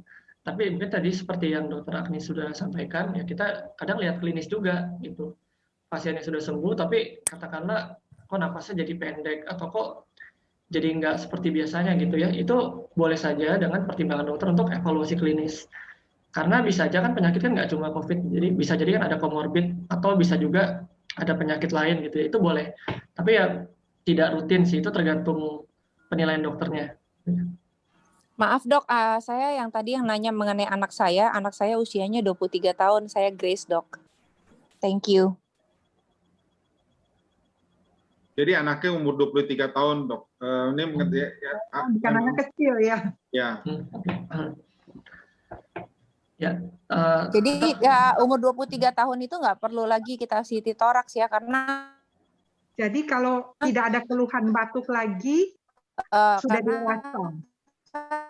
Di teman-teman saya tuh banyak yang bilang setelah CT toraks 4 antigennya udah negatif sampai hari ini. Maaf, suaranya agak putus tadi. Oke, sorry. Jadi anak saya di hari keempat setelah dia positif PCR, itu dia sudah tidak ada lagi gejala apapun juga, dan waktu saya suruh dia antigen mandiri, itu sudah negatif antigennya. Kemudian setelah 3 hari setelah 3 hari antigen negatif, saya suruh antigen lagi. Beberapa kali masih negatif. Jadi nanti memang saya aiming for PCR. Tapi yang my question was ya, berarti sudah dijawab, berarti tidak perlu lagi ya dok ya untuk kita lakukan toraks dan lain-lain kalau memang tidak ada gejala klinis yang berarti ya. Ya, betul. Jadi kalau untuk COVID-nya sendiri memang secara isolasi sih harusnya sudah beres. Ditambah kalau memang mau dikonfirmasi PCR memang lebih bagus gitu. Nah, selebihnya itu ya untuk pemeriksaannya ya tergantung klinis saja. Kalau memang ada mengarah ya kita boleh lakukan gitu. Baik dok ya, terima kasih sekali, itu sangat membantu karena memang dalam keadaan PPKM sekarang ini kita kalau ke rumah sakit saya lebih ngeri dok, takut dia kena lagi karena kan keadaannya masih lemah ya. Ya, oke. Oke, thank you. Selanjutnya ya, pertanyaan selanjutnya. Ketika seorang terinfeksi dari COVID-19 kemudian sembuh, tubuh akan membentuk antibodi. Berapa lama antibodi orang yang sembuh dari COVID-19 bisa bertahan dalam tubuh? Masing-masing individu berbeda ya, berapa lama antibodi COVID-19 itu bertahan di dalam tubuh. Tapi dulu kalau 3 bulan kemudian dia sudah bisa vaksin. Sekarang tidak tunggu 3 bulan bisa divaksin lagi. Ya, jadi bisa tambahkan sedikit, kalau untuk antibodi udah berapa lama bisa bertahan dari sejak sembuh itu tidak ada yang pasti, alias bisa bervariasi antara orang. Hanya memang dari penelitian itu bilang kalau kita kenanya makin parah, sampai sesak banget, biasanya itu perlindungannya akan lebih lama. Gitu. Jadi makin parah kita kena, bisa perlindungannya akan lebih lama. Dan pada umumnya orang-orang yang baru sembuh dari COVID itu susah untuk kena lagi dalam 3 bulan. Susah itu bukan berarti nggak bisa, masih bisa gitu ya. Cuma ya jawabannya bervariasi gitu. Oke, thank you dok. Tadi Dr. Dika menjelaskan mengenai salah satu penyebab yang bisa menularkan COVID adalah droplet. Droplet bisa bertahan di udara berapa lama? Berapa lama itu tergantung pada kondisi ruangan juga. Gitu. Jadi kalau tadi kan kita sempat tahu ya ada droplet itu yang ukurannya berat, ada yang sedang, ada yang kecil. Rata-rata kalau yang berat itu dia hanya melayang itu sebentar. Dalam hitungan menit biasanya dia sudah mendarat ke permukaan gitu ya. Tapi yang ukurannya sedang sampai besar itu kadang bisa berjam-jam. Jadi mungkin aja kita berada pada satu ruangan, ya orang lain nggak ada, tapi dropletnya itu masih ada, masih terbang gitu ya. Berapa jam pastinya sangat tidak bisa ditentukan karena tergantung ruangan itu, apakah ada angin ataukah ada ventilasi keluar gitu ya. Maka tadi salah satu faktornya adalah dengan cara kita buka ventilasi keluar, supaya kalau memang ada droplet, ya dropletnya bisa makin berkurang gitu ya, keluar. Jadi di rumah tuh ventilasi itu penting. seperti buka pintu, jendela, terus kalau kipas angin arahnya harus keluar ya, bukan ke dalam. Oke, thank you dok. Selanjutnya, untuk langkah-langkah apa yang harus dilakukan saat kita isoman dan setelah kita kena virus COVID-19 ini? Selama kita isoman, salah satu yang perlu kita pikirkan supaya di rumah tuh penghuni rumah pakai masker ya. 24 jam kalau saya pikir ya.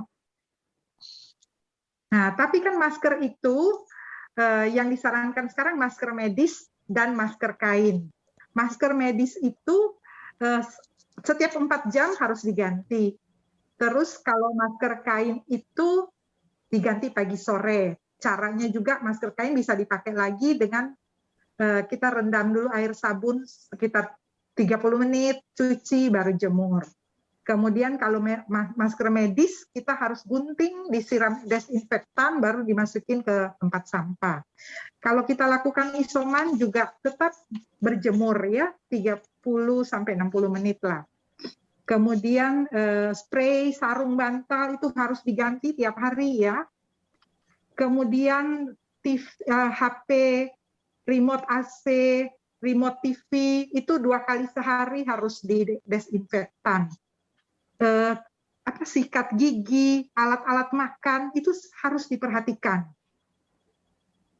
Jadi itu sih sebenarnya hal-hal kecil ya, remote AC, remote TV, HP, piring makan, sikat gigi itu lebih kita harus diberikan desinfektan 2 kali sehari.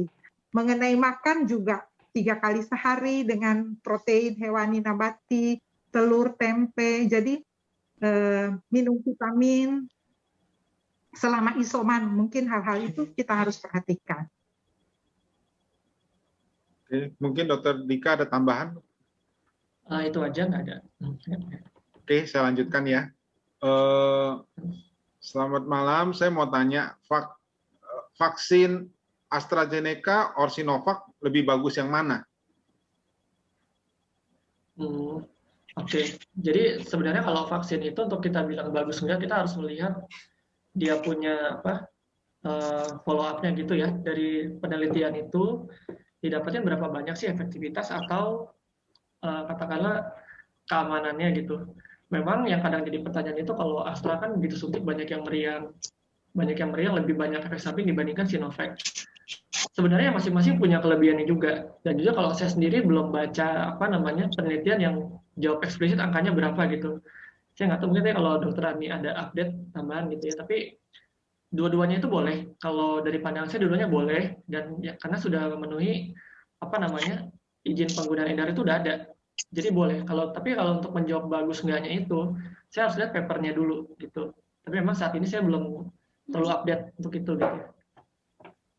Mengenai vaksin kan semua tujuannya sama ya, meningkatkan imunitas, membentuk antibodi untuk badan kita. Dan sekarang juga oleh pemerintah kan diberikan gratis. Jadi kita tidak perlu pilih-pilih apa yang sudah diberikan gratis, kita tetap pakai saja.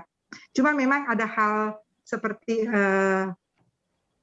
Sinovac itu kalau kita mau tes antibodi, kita bisa saja tidak terdeteksi antibodinya kalau dibandingkan dengan vaksin yang AstraZeneca kan, karena itu ada ininya sih istilah-istilahnya. Jadi itu tidak terlalu penting sebenarnya. Yang penting buat kita sekarang bagaimana mengajak semua orang, mulai dari diri kita sendiri, dalam rumah, keluarga, tetangga, teman, community untuk tidak vaksin.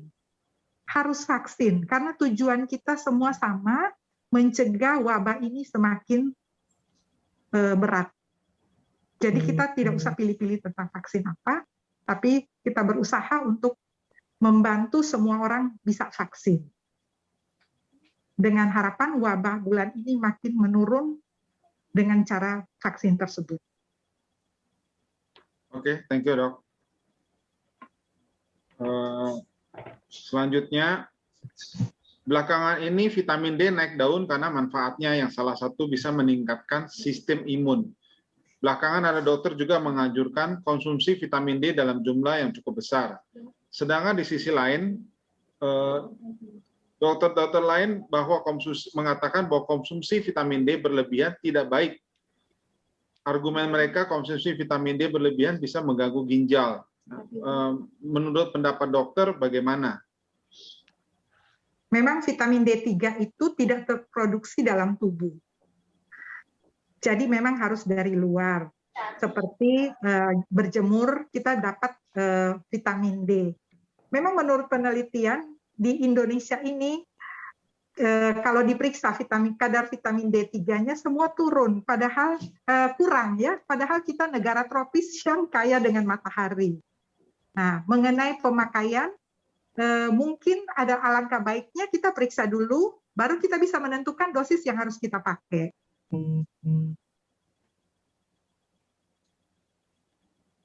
Ada taraf ini nggak, peringkat amannya atau standarnya yang normalnya untuk dikonsumsi kadar berapa gitu, Dok?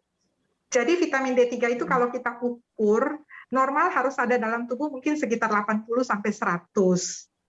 Jadi kalau misalnya kita diperiksa ternyata hanya 30 atau 20, mungkin kita minum 5.000 per hari. Pada pasien COVID biasanya ada pengobatan dengan vitamin D3. Dan ada beberapa jurnal yang mengatakan mereka meneliti pasien-pasien COVID yang memang kadar vitamin D3-nya tinggi, imunitasnya lebih bagus sehingga untuk menjadi lebih parah COVID-nya sedikit dibandingkan dengan pasien COVID dengan vitamin D3-nya rendah. Oke, thank you, Dok. Selanjutnya, malam, Dok, saya mau tanya, saya hampir 1 minggu batuk-batuk terus. Kalau malam kadang nafasnya agak sesak. Dan hari ini batuk-batuknya udah mulai hilang dan sekarang malah nggak bisa nyium bau dan nggak bisa merasakan makanan atau apapun itu. Tapi saya udah sebelum itu baru divaksin, Dok. Apakah saya terjangkit COVID? Untuk pastinya mungkin dilakukan pemeriksaan swab PCR. Oke. Mungkin baiknya langkah pertama kalau kita terkena ini, kita seperti tadi anjuran dari Dr. Dika, kita melapor ya. Jadi kita terpantau gitu ya, Dok ya.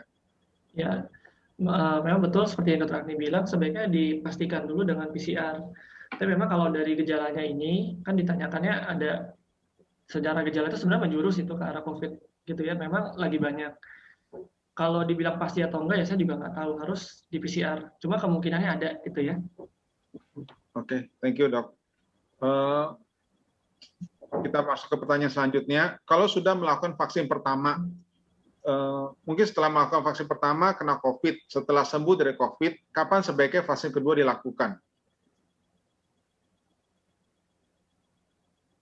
Seperti yang sudah saya jawab tadi tentang setelah kita kena COVID, dulu diberikan waktu 3 bulan kemudian ya, tapi ternyata sekarang tidak lagi berlaku. Jadi kalau vaksin keduanya dilakukan setelah 1 sembuh? bulan minimal bisa. Oke. 1 bulan setelah COVID-nya sembuh ya, Dok ya? Iya. Oke, masuk ke pertanyaan selanjutnya. Apakah kalau antibodi sudah di atas 200 masih perlu vaksin? Ini pertanyaan untuk pasien autoimun. Untuk pasien autoimun akan dilakukan vaksin, sebaiknya pasien tersebut konsultasi dengan dokter pribadinya. Karena masing-masing pasien dengan autoimun, gejala maupun hasil-hasil labnya tidak sama. Berbeda-beda. Beda-beda ya? Iya. Ya mungkin saya tambahannya ini kan dicek antibodi 200 itu berarti ngecek yang kualitatif alias ngecek yang daya tahan tubuhnya itu ada angkanya gitu ya. Memang secara angka di atas 200 itu lumayan bagus, tapi apakah perlu vaksin? Kalau memang ada autoimun, saya setuju harus dikonsulkan dulu karena sebagian vaksin itu kan kadang dampaknya disuntikan ke orang yang punya autoimun itu kadang kita nggak punya data yang banyak. Makanya pada sebagian besar vaksin itu harus pakai surat dari dokter, dalamnya dulu apakah aman atau tidak gitu ya. Cuma kalau misalnya katakanlah aman dan tidak autoimun dan boleh disuntik, biasanya boleh gitu, karena kan tidak jaminan dengan kita yang sudah punya daya tahan tubuh pasti nggak kena COVID. Nah, makanya ada kemungkinan nanti kita bisa dapat vaksin yang dari strain-strain yang beda-beda gitu. Cuma ya nanti kita ikutin update-nya aja lah gitu ya. Oke, selanjutnya selamat malam dok, saya mau nanya, apakah sama manfaat dari Avigan, Fluivir, dan Oseltamivir? Mengapa dosis yang diberikan ke pasien berbeda? Untuk Avigan, dosis yang diberikan pada hari pertama 2x8, dan hari selanjutnya 2x3. Sedangkan untuk Fluivir atau Oseltamivir, dosis yang diberikan hanya 2x1. Terima kasih. Walaupun semua itu adalah obat virus, tapi cara kerja masing-masing waktu parunya berbeda. Silakan Dokter Dika untuk menambahkan. Jadi memang untuk dalam hal ini mungkin kasus ringan ya, karena penggunaan oseltamivir sama itu kan Avigan itu isinya favipiravir ya. Biasanya lebih digunakan untuk pasien yang ringan. Kalau Avigan tuh memang dosisnya berbeda, dia lebih besar, 2x1600 mili, tapi memang harus kita ingat, karena obatnya juga beda. Seperti tadi Dokter Agni bilang itu cara kerjanya beda. Jadi walaupun katakanlah secara dosisnya beda, yang satu kan 75 mg tuh oseltamivir. Kalau Avigan sekali minum loading dosisnya 1600. Bukan berarti yang oseltamivir pasti lebih aman karena lebih kecil dosisnya, tapi memang karena mereka obat yang beda gitu. Dan memang untuk penggunaan keduanya itu ada dalam pedoman saat ini. Jadi boleh dipakai salah satu untuk kasus ringan gitu ya. Mungkin saya boleh nambah tanya untuk hal itu dok, apakah lebih bagus apa lebih poten untuk menangani dengan Avigan atau Favipiravir atau oseltamivir? Jadi maksudnya apakah lebih poten yang satu daripada yang lain? Mungkin itu yang ditanyakan sama yang lain juga. Dan kalau misalnya tidak, jawabannya kan tadi sudah tidak, apakah dipakai untuk kasus yang berbeda dok? Maksudnya mungkin yang satu udah sesak, satu belum atau gimana dok? Jadi sebenarnya kalau ditanya lebih bagus Fluivir atau oseltamivir, jadi gini ya, memang secara pedoman ini diberikan, tapi sebetulnya ada juga kadang yang memperdebatkan penggunaan obat itu. Di kedokteran itu terapi bisa berubah gitu ya, tergantung adanya bukti penelitian baru yang lebih kuat. Ya contohnya tadi awal-awal kita pakai obat malaria, sekarang sudah nggak dipakai lagi kloroquine. Apakah nanti bisa ganti oseltamivir ganti yang lain? Ya mungkin saja. Nah untuk keduanya apakah mana yang lebih bagus? Sebetulnya saya belum pernah dapat penelitian yang membandingkan langsung direct Avigan lawan oseltamivir terhadap virus itu gitu. Jadi saya juga nggak berani jawab pakai jawaban sendiri karena memang yang saya baca itu dia nggak mengcompare langsung. Saya belum dapat yang mengcompare Avigan sama Fluivir. Jadi ya antara dua itu sih bisa diberikan gitu ya. Tapi memang kalau Avigan ada yang mengatakan bagus kalau memang diberikan pada awal-awal course-nya, awal-awal banget. Malah kalau bisa sebelum ada gejala. Cuma kan susah banget kalau kita bisa ngasih Avigan pada orang yang belum bergejala. Itu susah. Nah, ada penelitian yang bilang gitu. Jadi ya kalau kita baca di jurnal sih memang banyak yang memperdebatkan sih mengenai itu. Salah satunya poin yang tadi, Avigan kalau bisa diberikan sebelum punya gejala. Cuma yang satu sisi ya susah dong, kan belum punya gejala, gimana bisa diberikan. Nah kadang itu sih penjelasan. Jadi saya juga nggak bisa bilang mana yang lebih bagus. Dua-duanya secara pedoman masih diakui sama ahli. Jadi osel itu dok, maksudnya jadi lebih untuk yang lebih begitu setelah kita positif PCR itu berarti osel yang sebenarnya masih lebih baik atau Avigan itu belum bisa dikonklusifkan secara klinis ya dok? Ya, secara maksudnya kalau ditandingin dua itu, saya sih belum pernah baca artikelnya gitu. Tapi yang lebih penting, kalau tadi kan pertanyaannya apakah kalau pasien COVID yang lebih sesak pakai ini? Jawabannya bisa enggak. Karena treatment COVID itu berdasarkan dia punya keparahan. Contoh kalau sudah sampai berat, mungkin bisa dapat remdesivir gitu ya, antivirus yang memang disuntikin secara intravena itu bisa. Atau enggak bisa dapat IV, IG, dan juga pengobatan lain. Jadi ya Fluivir ini bisa nggak dikasih juga kepada yang lebih berat. Gitu. Cuma memang kalau untuk ringan, pilihannya antara dua itu. Atau kalau nggak Fluivir ya Avigan. Ada beberapa jurnal juga yang menyatakan bahwa oseltamivir itu lebih ke flu, virus flu. Tapi kalau yang favipiravir atau Avigan itu untuk SARS, SARS, virus SARS. Jadi lebih mengarah ke salah satu kan COVID. Tapi untuk drug of choice sih belum dipastikan, hanya dari beberapa jurnal lebih prefer seperti itu. Baik dok, thank you. Thank you dok. Oke, selanjutnya kalau orang terkena COVID-19 yang isoman di rumah, setelah itu akhirnya meninggal. Nah, virusnya itu bisa bertahan berapa lama di rumah itu? Oke, jadi untuk virus itu dia tergantung jenis permukaan benda yang dia hinggapin gitu ya. Saya tidak hafal persis berapa lama di tiap-tiap barang. Cuma salah satu yang cepat itu seperti tembaga. Dia di tembaga itu koper ya, koper itu hanya berapa jam mati. Cuma kalau dari saya pribadi amannya, kalau kita pergi ke rumah orang, baik yang dia isoman atau yang bahkan enggak, anggap saja di situ tuh isinya COVID semua gitu. Jadi kalaupun harus ke rumahnya itu benar-benar, ya kalau bisa jangan ke tempat yang nggak ada ventilasinya, tetap pakai protokol gitu. Ada resiko nggak? Ya sebenarnya ada aja, karena jangankan di rumah yang pasiennya isoman, kita di tempat lain pun bisa. Jadi prinsipnya kalau dibilang boleh kesana atau enggak, ada resiko sebenarnya gitu ya. Mungkin dokter Agni ada tambahan dok? Harusnya sih tidak sampailah COVID itu meninggal di rumah. Jadi waktu kita isoman, tetap ada monitor ya, seperti cek nadi, tensi, respirasi, suhu tubuh, oximeter. Janganlah sampai isoman itu meninggal di rumah. Itu sangat serem ya. Kita harus berusaha pada waktu kita isoman, tujuan kita isoman supaya lebih sembuh. Jadi kalau kita sampai isoman, kita harus monitor ketat mengenai tensi nadi respirasi, kemudian saturasi oksigen. Nah, sekarang kan banyak orang di rumah tuh siapin oximeter. Ternyata oximeter itu ada loh yang palsu. Jadi kita harus katanya masukin pensil atau ballpoint. Kalau keluar angkanya itu palsu. Itu cuma saya mau kasih tahu sih buat teman-teman. Maaf dok, itu bohong dok, itu hoax. Oh gitu ya? Hoax itu udah dicek, itu hoax yang bikin. Waktu itu terjadi, saya kan punya 2 dok. Saya punya alat yang dari yang dipakai sama papa saya kan dari Jerman, yang Bauer itu, merek Bauer kan. Yang satu lagi saya ada 4 merek Cina. 4-4-nya saya masukin pensil, kagak ada yang kayak gitu dok. Tetap keluar angka ya? Tetap keluar, enggak, kalau dimasukin pensil angkanya enggak keluar dok. Kalau keluar angka katanya palsu, kalau nggak keluar angka itu yang asli. Iya, tapi semuanya 4-4-nya cuman beli harga 100.000 lebih begitu, nggak ada yang keluar sih dok angkanya. Oke, kita lanjutkan ya.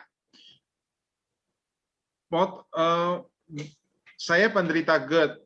Mau tanya, kecukupan vitamin harian untuk meningkatkan imun sebenarnya vitamin apa saja? Dan dosisnya berapa banyak?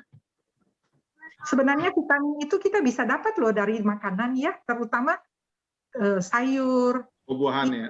Buah, iya. Jadi kalau memang kita cukup masukkan dan vitamin itu bisa dapat dari makanan, kita tidak perlu tambah dari luar. Kecuali vitamin D3 memang tidak dapat dari ini ya.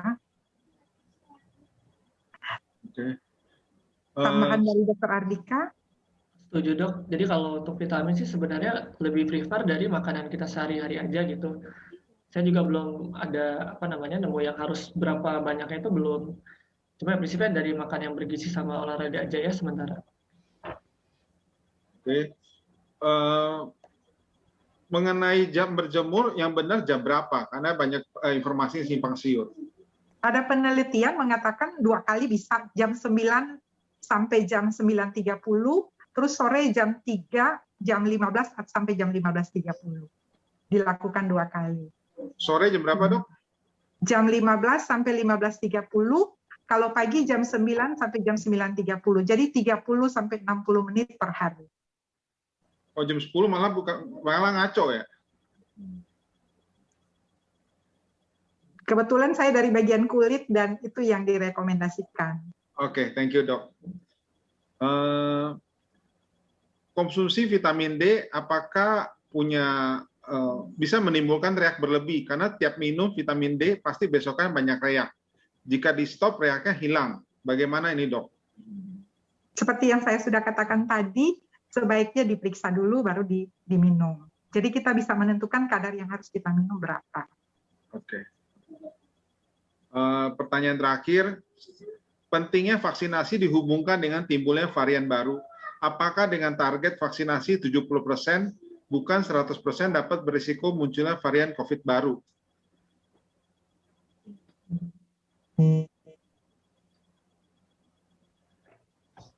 Oke, varian ya. Jadi ini pertanyaannya sangat spesifik sekali ya. Apakah vaksin ada hubungannya sama varian baru gitu ya? Sebenarnya tapi sekali lagi ini saya nggak dalam posisi yang bisa jawab ini karena saya nggak punya kapasitas menjawab itu ya. Ini pertanyaan sangat spesifik antara varian dengan vaksinasi. Alias apakah dengan kita melakukan vaksinasi itu bisa risiko muncul varian COVID baru gitu, karena ada yang mengatakan kadang dengan kita ada imunisasi itu varian baru mungkin bisa muncul, betul atau tidak? Itu hanya isu yang saya pernah dengar, tapi saya sendiri belum pernah baca jurnal yang benar-benar bilang akibat adanya vaksinasi muncul varian baru. Tapi bukannya nggak mungkin gitu ya. Dalam hal ini saya nggak bisa kasih jawaban pasti apakah memang dengan vaksinasi itu bisa ada varian baru. Tapi ya kalau suatu ketika nanti katakanlah ada dokter yang bisa membuktikan dengan penelitian dia, itu kita bisa jawab bisa atau tidaknya. Cuma dalam hal ini memang secara implikasinya kita tetap melakukan vaksinasi.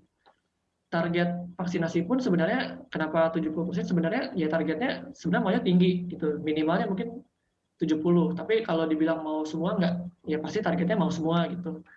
Cuma ya tergantung kondisi, salah satunya ada vaksinnya enggak dan kondisi lain-lain gitu ya. Dokter Agni ada tambahan, Dok? Intinya sekarang tujuan pemerintah sebenarnya hanya untuk membuat sebanyak mungkin rakyat Indonesia itu divaksin. Mengenai munculnya varian-varian baru itu ke depan masih terbuka luas ya, tapi setidaknya dengan kita melakukan vaksin, kita bisa kalau misalnya kita terkena, kita gejalanya jadi lebih ringan seperti yang Dr. Adhika bilang sebelumnya. Dok, saya mau nanya satu lagi, Dok. Sorry ya Pak ya, ini yang penyelenggara, sorry.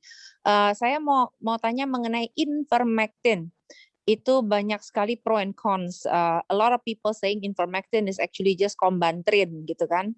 Tapi ada yang bilang itu adalah obat cacing kucing dan anjing dan lain-lain ya. Jadi kebetulan teman saya yang PT Hansen itu adalah pemilik. Jadi dia bilang ivermectin, saya kasih anak saya ivermectin 135 sama dengan waktu itu. Dan sekarang kan pemerintah sudah mulai memberikan, Dok, untuk isoman juga. Menurut dokter, apakah itu sudah bisa dijadikan obat yang pasti untuk COVID-19, Dok? Ya, sekarang ivermectin lagi banyak diperbincangkan. Intinya dari WHO belum ada recommended. Ini WHO ya, kalau kita berdasarkan WHO. Tapi di Indonesia dengan banyaknya pengalaman pribadi, baik itu pejabat ataupun artis ataupun pengalaman yang share di media sosial, akhirnya pemerintah melakukan uji coba di beberapa rumah sakit. Memakai obat tersebut untuk pengobatan COVID yang lagi mewabah. Tapi dari WHO belum ada lampu hijau ya. Ya, mungkin saya tambah sedikit. So it's still a clinical trial ya, Dok ya? Iya, jadi berdasarkan pengalaman pejabat, artis dan banyak COVID yang merasa sembuh dengan memakai itu di sosial media, akhirnya pemerintah melakukan uji coba di beberapa rumah sakit pemerintah sekarang. Oh, tapi belum ada conclusion-nya ya, Dok ya, mengenai apakah itu benar secara klinikal itu membantu ya, Dok? Membantu, tapi WHO itu yang kita kan selalu berdasarkan standar WHO. Oke, baik, ya, Dok. Sebelum standar itu ada, pasti kan ada uji-uji. Jadi untuk peserta yang ada di sini, kira-kira saran dokter gimana ya? Apakah kan juga nggak ada salahnya sebenarnya itu kan obat cacing, Dok ya, obat cacing dan parasite ya. apakah itu direkomendasikan dok? Maksudnya oleh ke dokter-dokter lah secara Ikatan Dokter Indonesia gitu. Yang saya tahu, memang walaupun ada izin BPOM-nya ya kalau nggak salah, tapi dari perhimpunan ahli saya belum mengeluarkan rekomendasi itu. Gitu. Jadi walaupun katakanlah ada atas seperti apa, pedoman tadi itu belum merekomendasikan penggunaan ivermectin. Jadi kalau saran saya sih depending dulu, karena dokter ahlinya aja belum buka suara.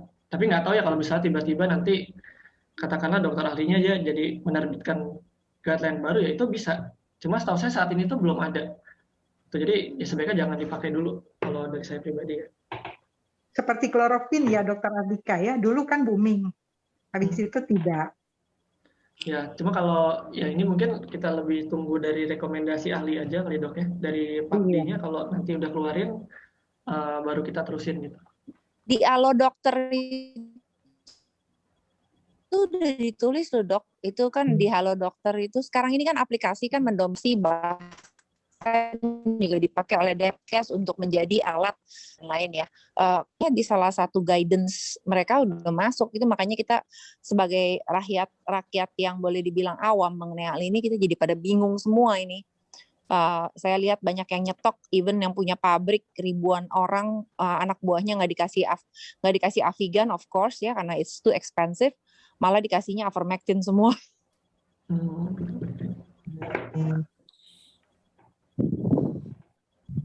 Oke, ya dok, silakan dok. Kalau dilihat efek samping sama yang tidak begitu berat, dan kalau memang mau dicoba, mungkin masing-masing pribadi bisa konsultasi dengan dokter keluarganya. Baik dok, thank you. Oke, ini ada satu pertanyaan lagi. Saya baru sembuh dari COVID. Apakah yang terkena COVID bisa terkena kembali? Jika bisa, apakah ada pencegahan cara supaya saya yang baru sembuh tidak terkena kembali? Baiknya melalui herbal atau yang rutin? Maksudnya rutin vitamin kali ya? Jadi kita terinfeksi COVID bisa terjadi lagi. Nah, itu makanya salah satu kita divaksin. Walaupun kita divaksin tetap terjadi lagi, makanya mungkin itu salah satu cara untuk kita tambah booster atau kita cek antibody, terus imunitas kita seperti apa. Itu sangat faktor-faktor yang mempengaruhi kenapa bisa muncul COVID lagi. Ya, jadi memang kalau saya setuju dengan dokter Agni, kalau kita pernah kena COVID, kita bisa kena lagi gitu ya. Tapi kalau dari saya pribadi, hal yang paling penting untuk tidak kena COVID ada pada faktor perilaku kita sendiri. Yaitu apakah kita menggunakan prokesnya bagus atau enggak. Karena prinsipnya katakanlah kita sudah sudah vaksin, sudah apa, tapi kalau kita nggak jaga, alias kita berada pada lokasi yang memang kita bisa kena COVID, itu resikonya besar gitu. Walaupun memang vaksin itu kan membantu, tapi tetap ada resiko. Jadi ya kalau saran saya lebih ke bagaimana kita aware dan kita jaga diri dari perilaku kita.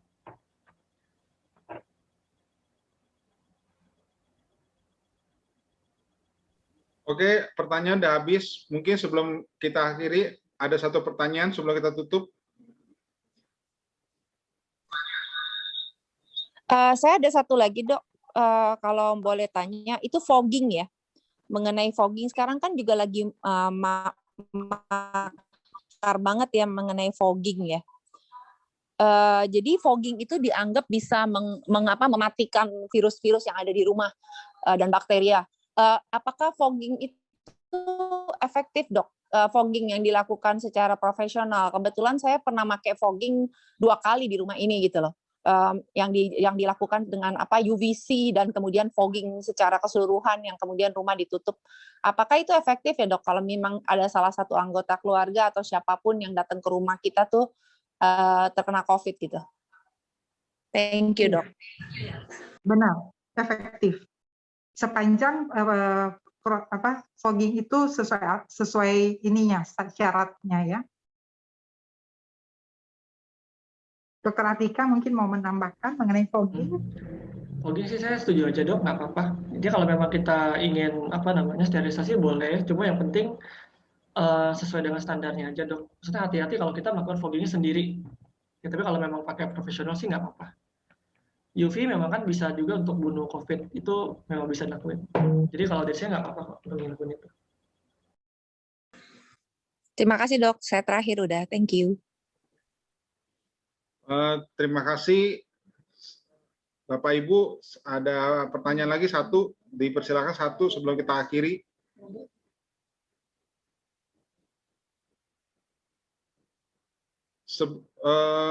Mungkin saya bertanya dok, untuk kan kalau ada yang kena terjangkit COVID dan dia sembuh, kan diambil darahnya untuk jadi plasma ya.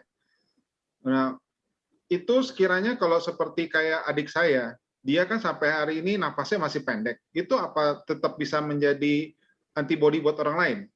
Dia kan belum benar-benar pulih. Ya, jadi kalau untuk plasma itu kan biasanya kan didonorkan ya. Ya. Biasanya dia punya kriteria juga Pak, sebelum bisa nggak plasmanya itu diambil. Salah satu kriterianya kan biasanya waktu kesembuhannya kapan gitu ya, dan sudah pernah harus dibuktikan dengan PCR bahwa memang benar-benar sudah pernah kena COVID. Sudah pernah COVID dan ada waktunya berapa bulan, kalau saya nggak salah 3 bulan dari sejak kena gitu ya, pada saat imunnya memang lagi tinggi, bisa coba untuk donor plasma itu. Tapi ya bisa kita lihat lagi kondisinya Pak, kalau memang lagi nggak memungkinkan, kan bisa nanti ada screeningnya dulu kan di sana. Screening. Itu screeningnya dulu, jadi nggak bisa semuanya langsung kita ambil.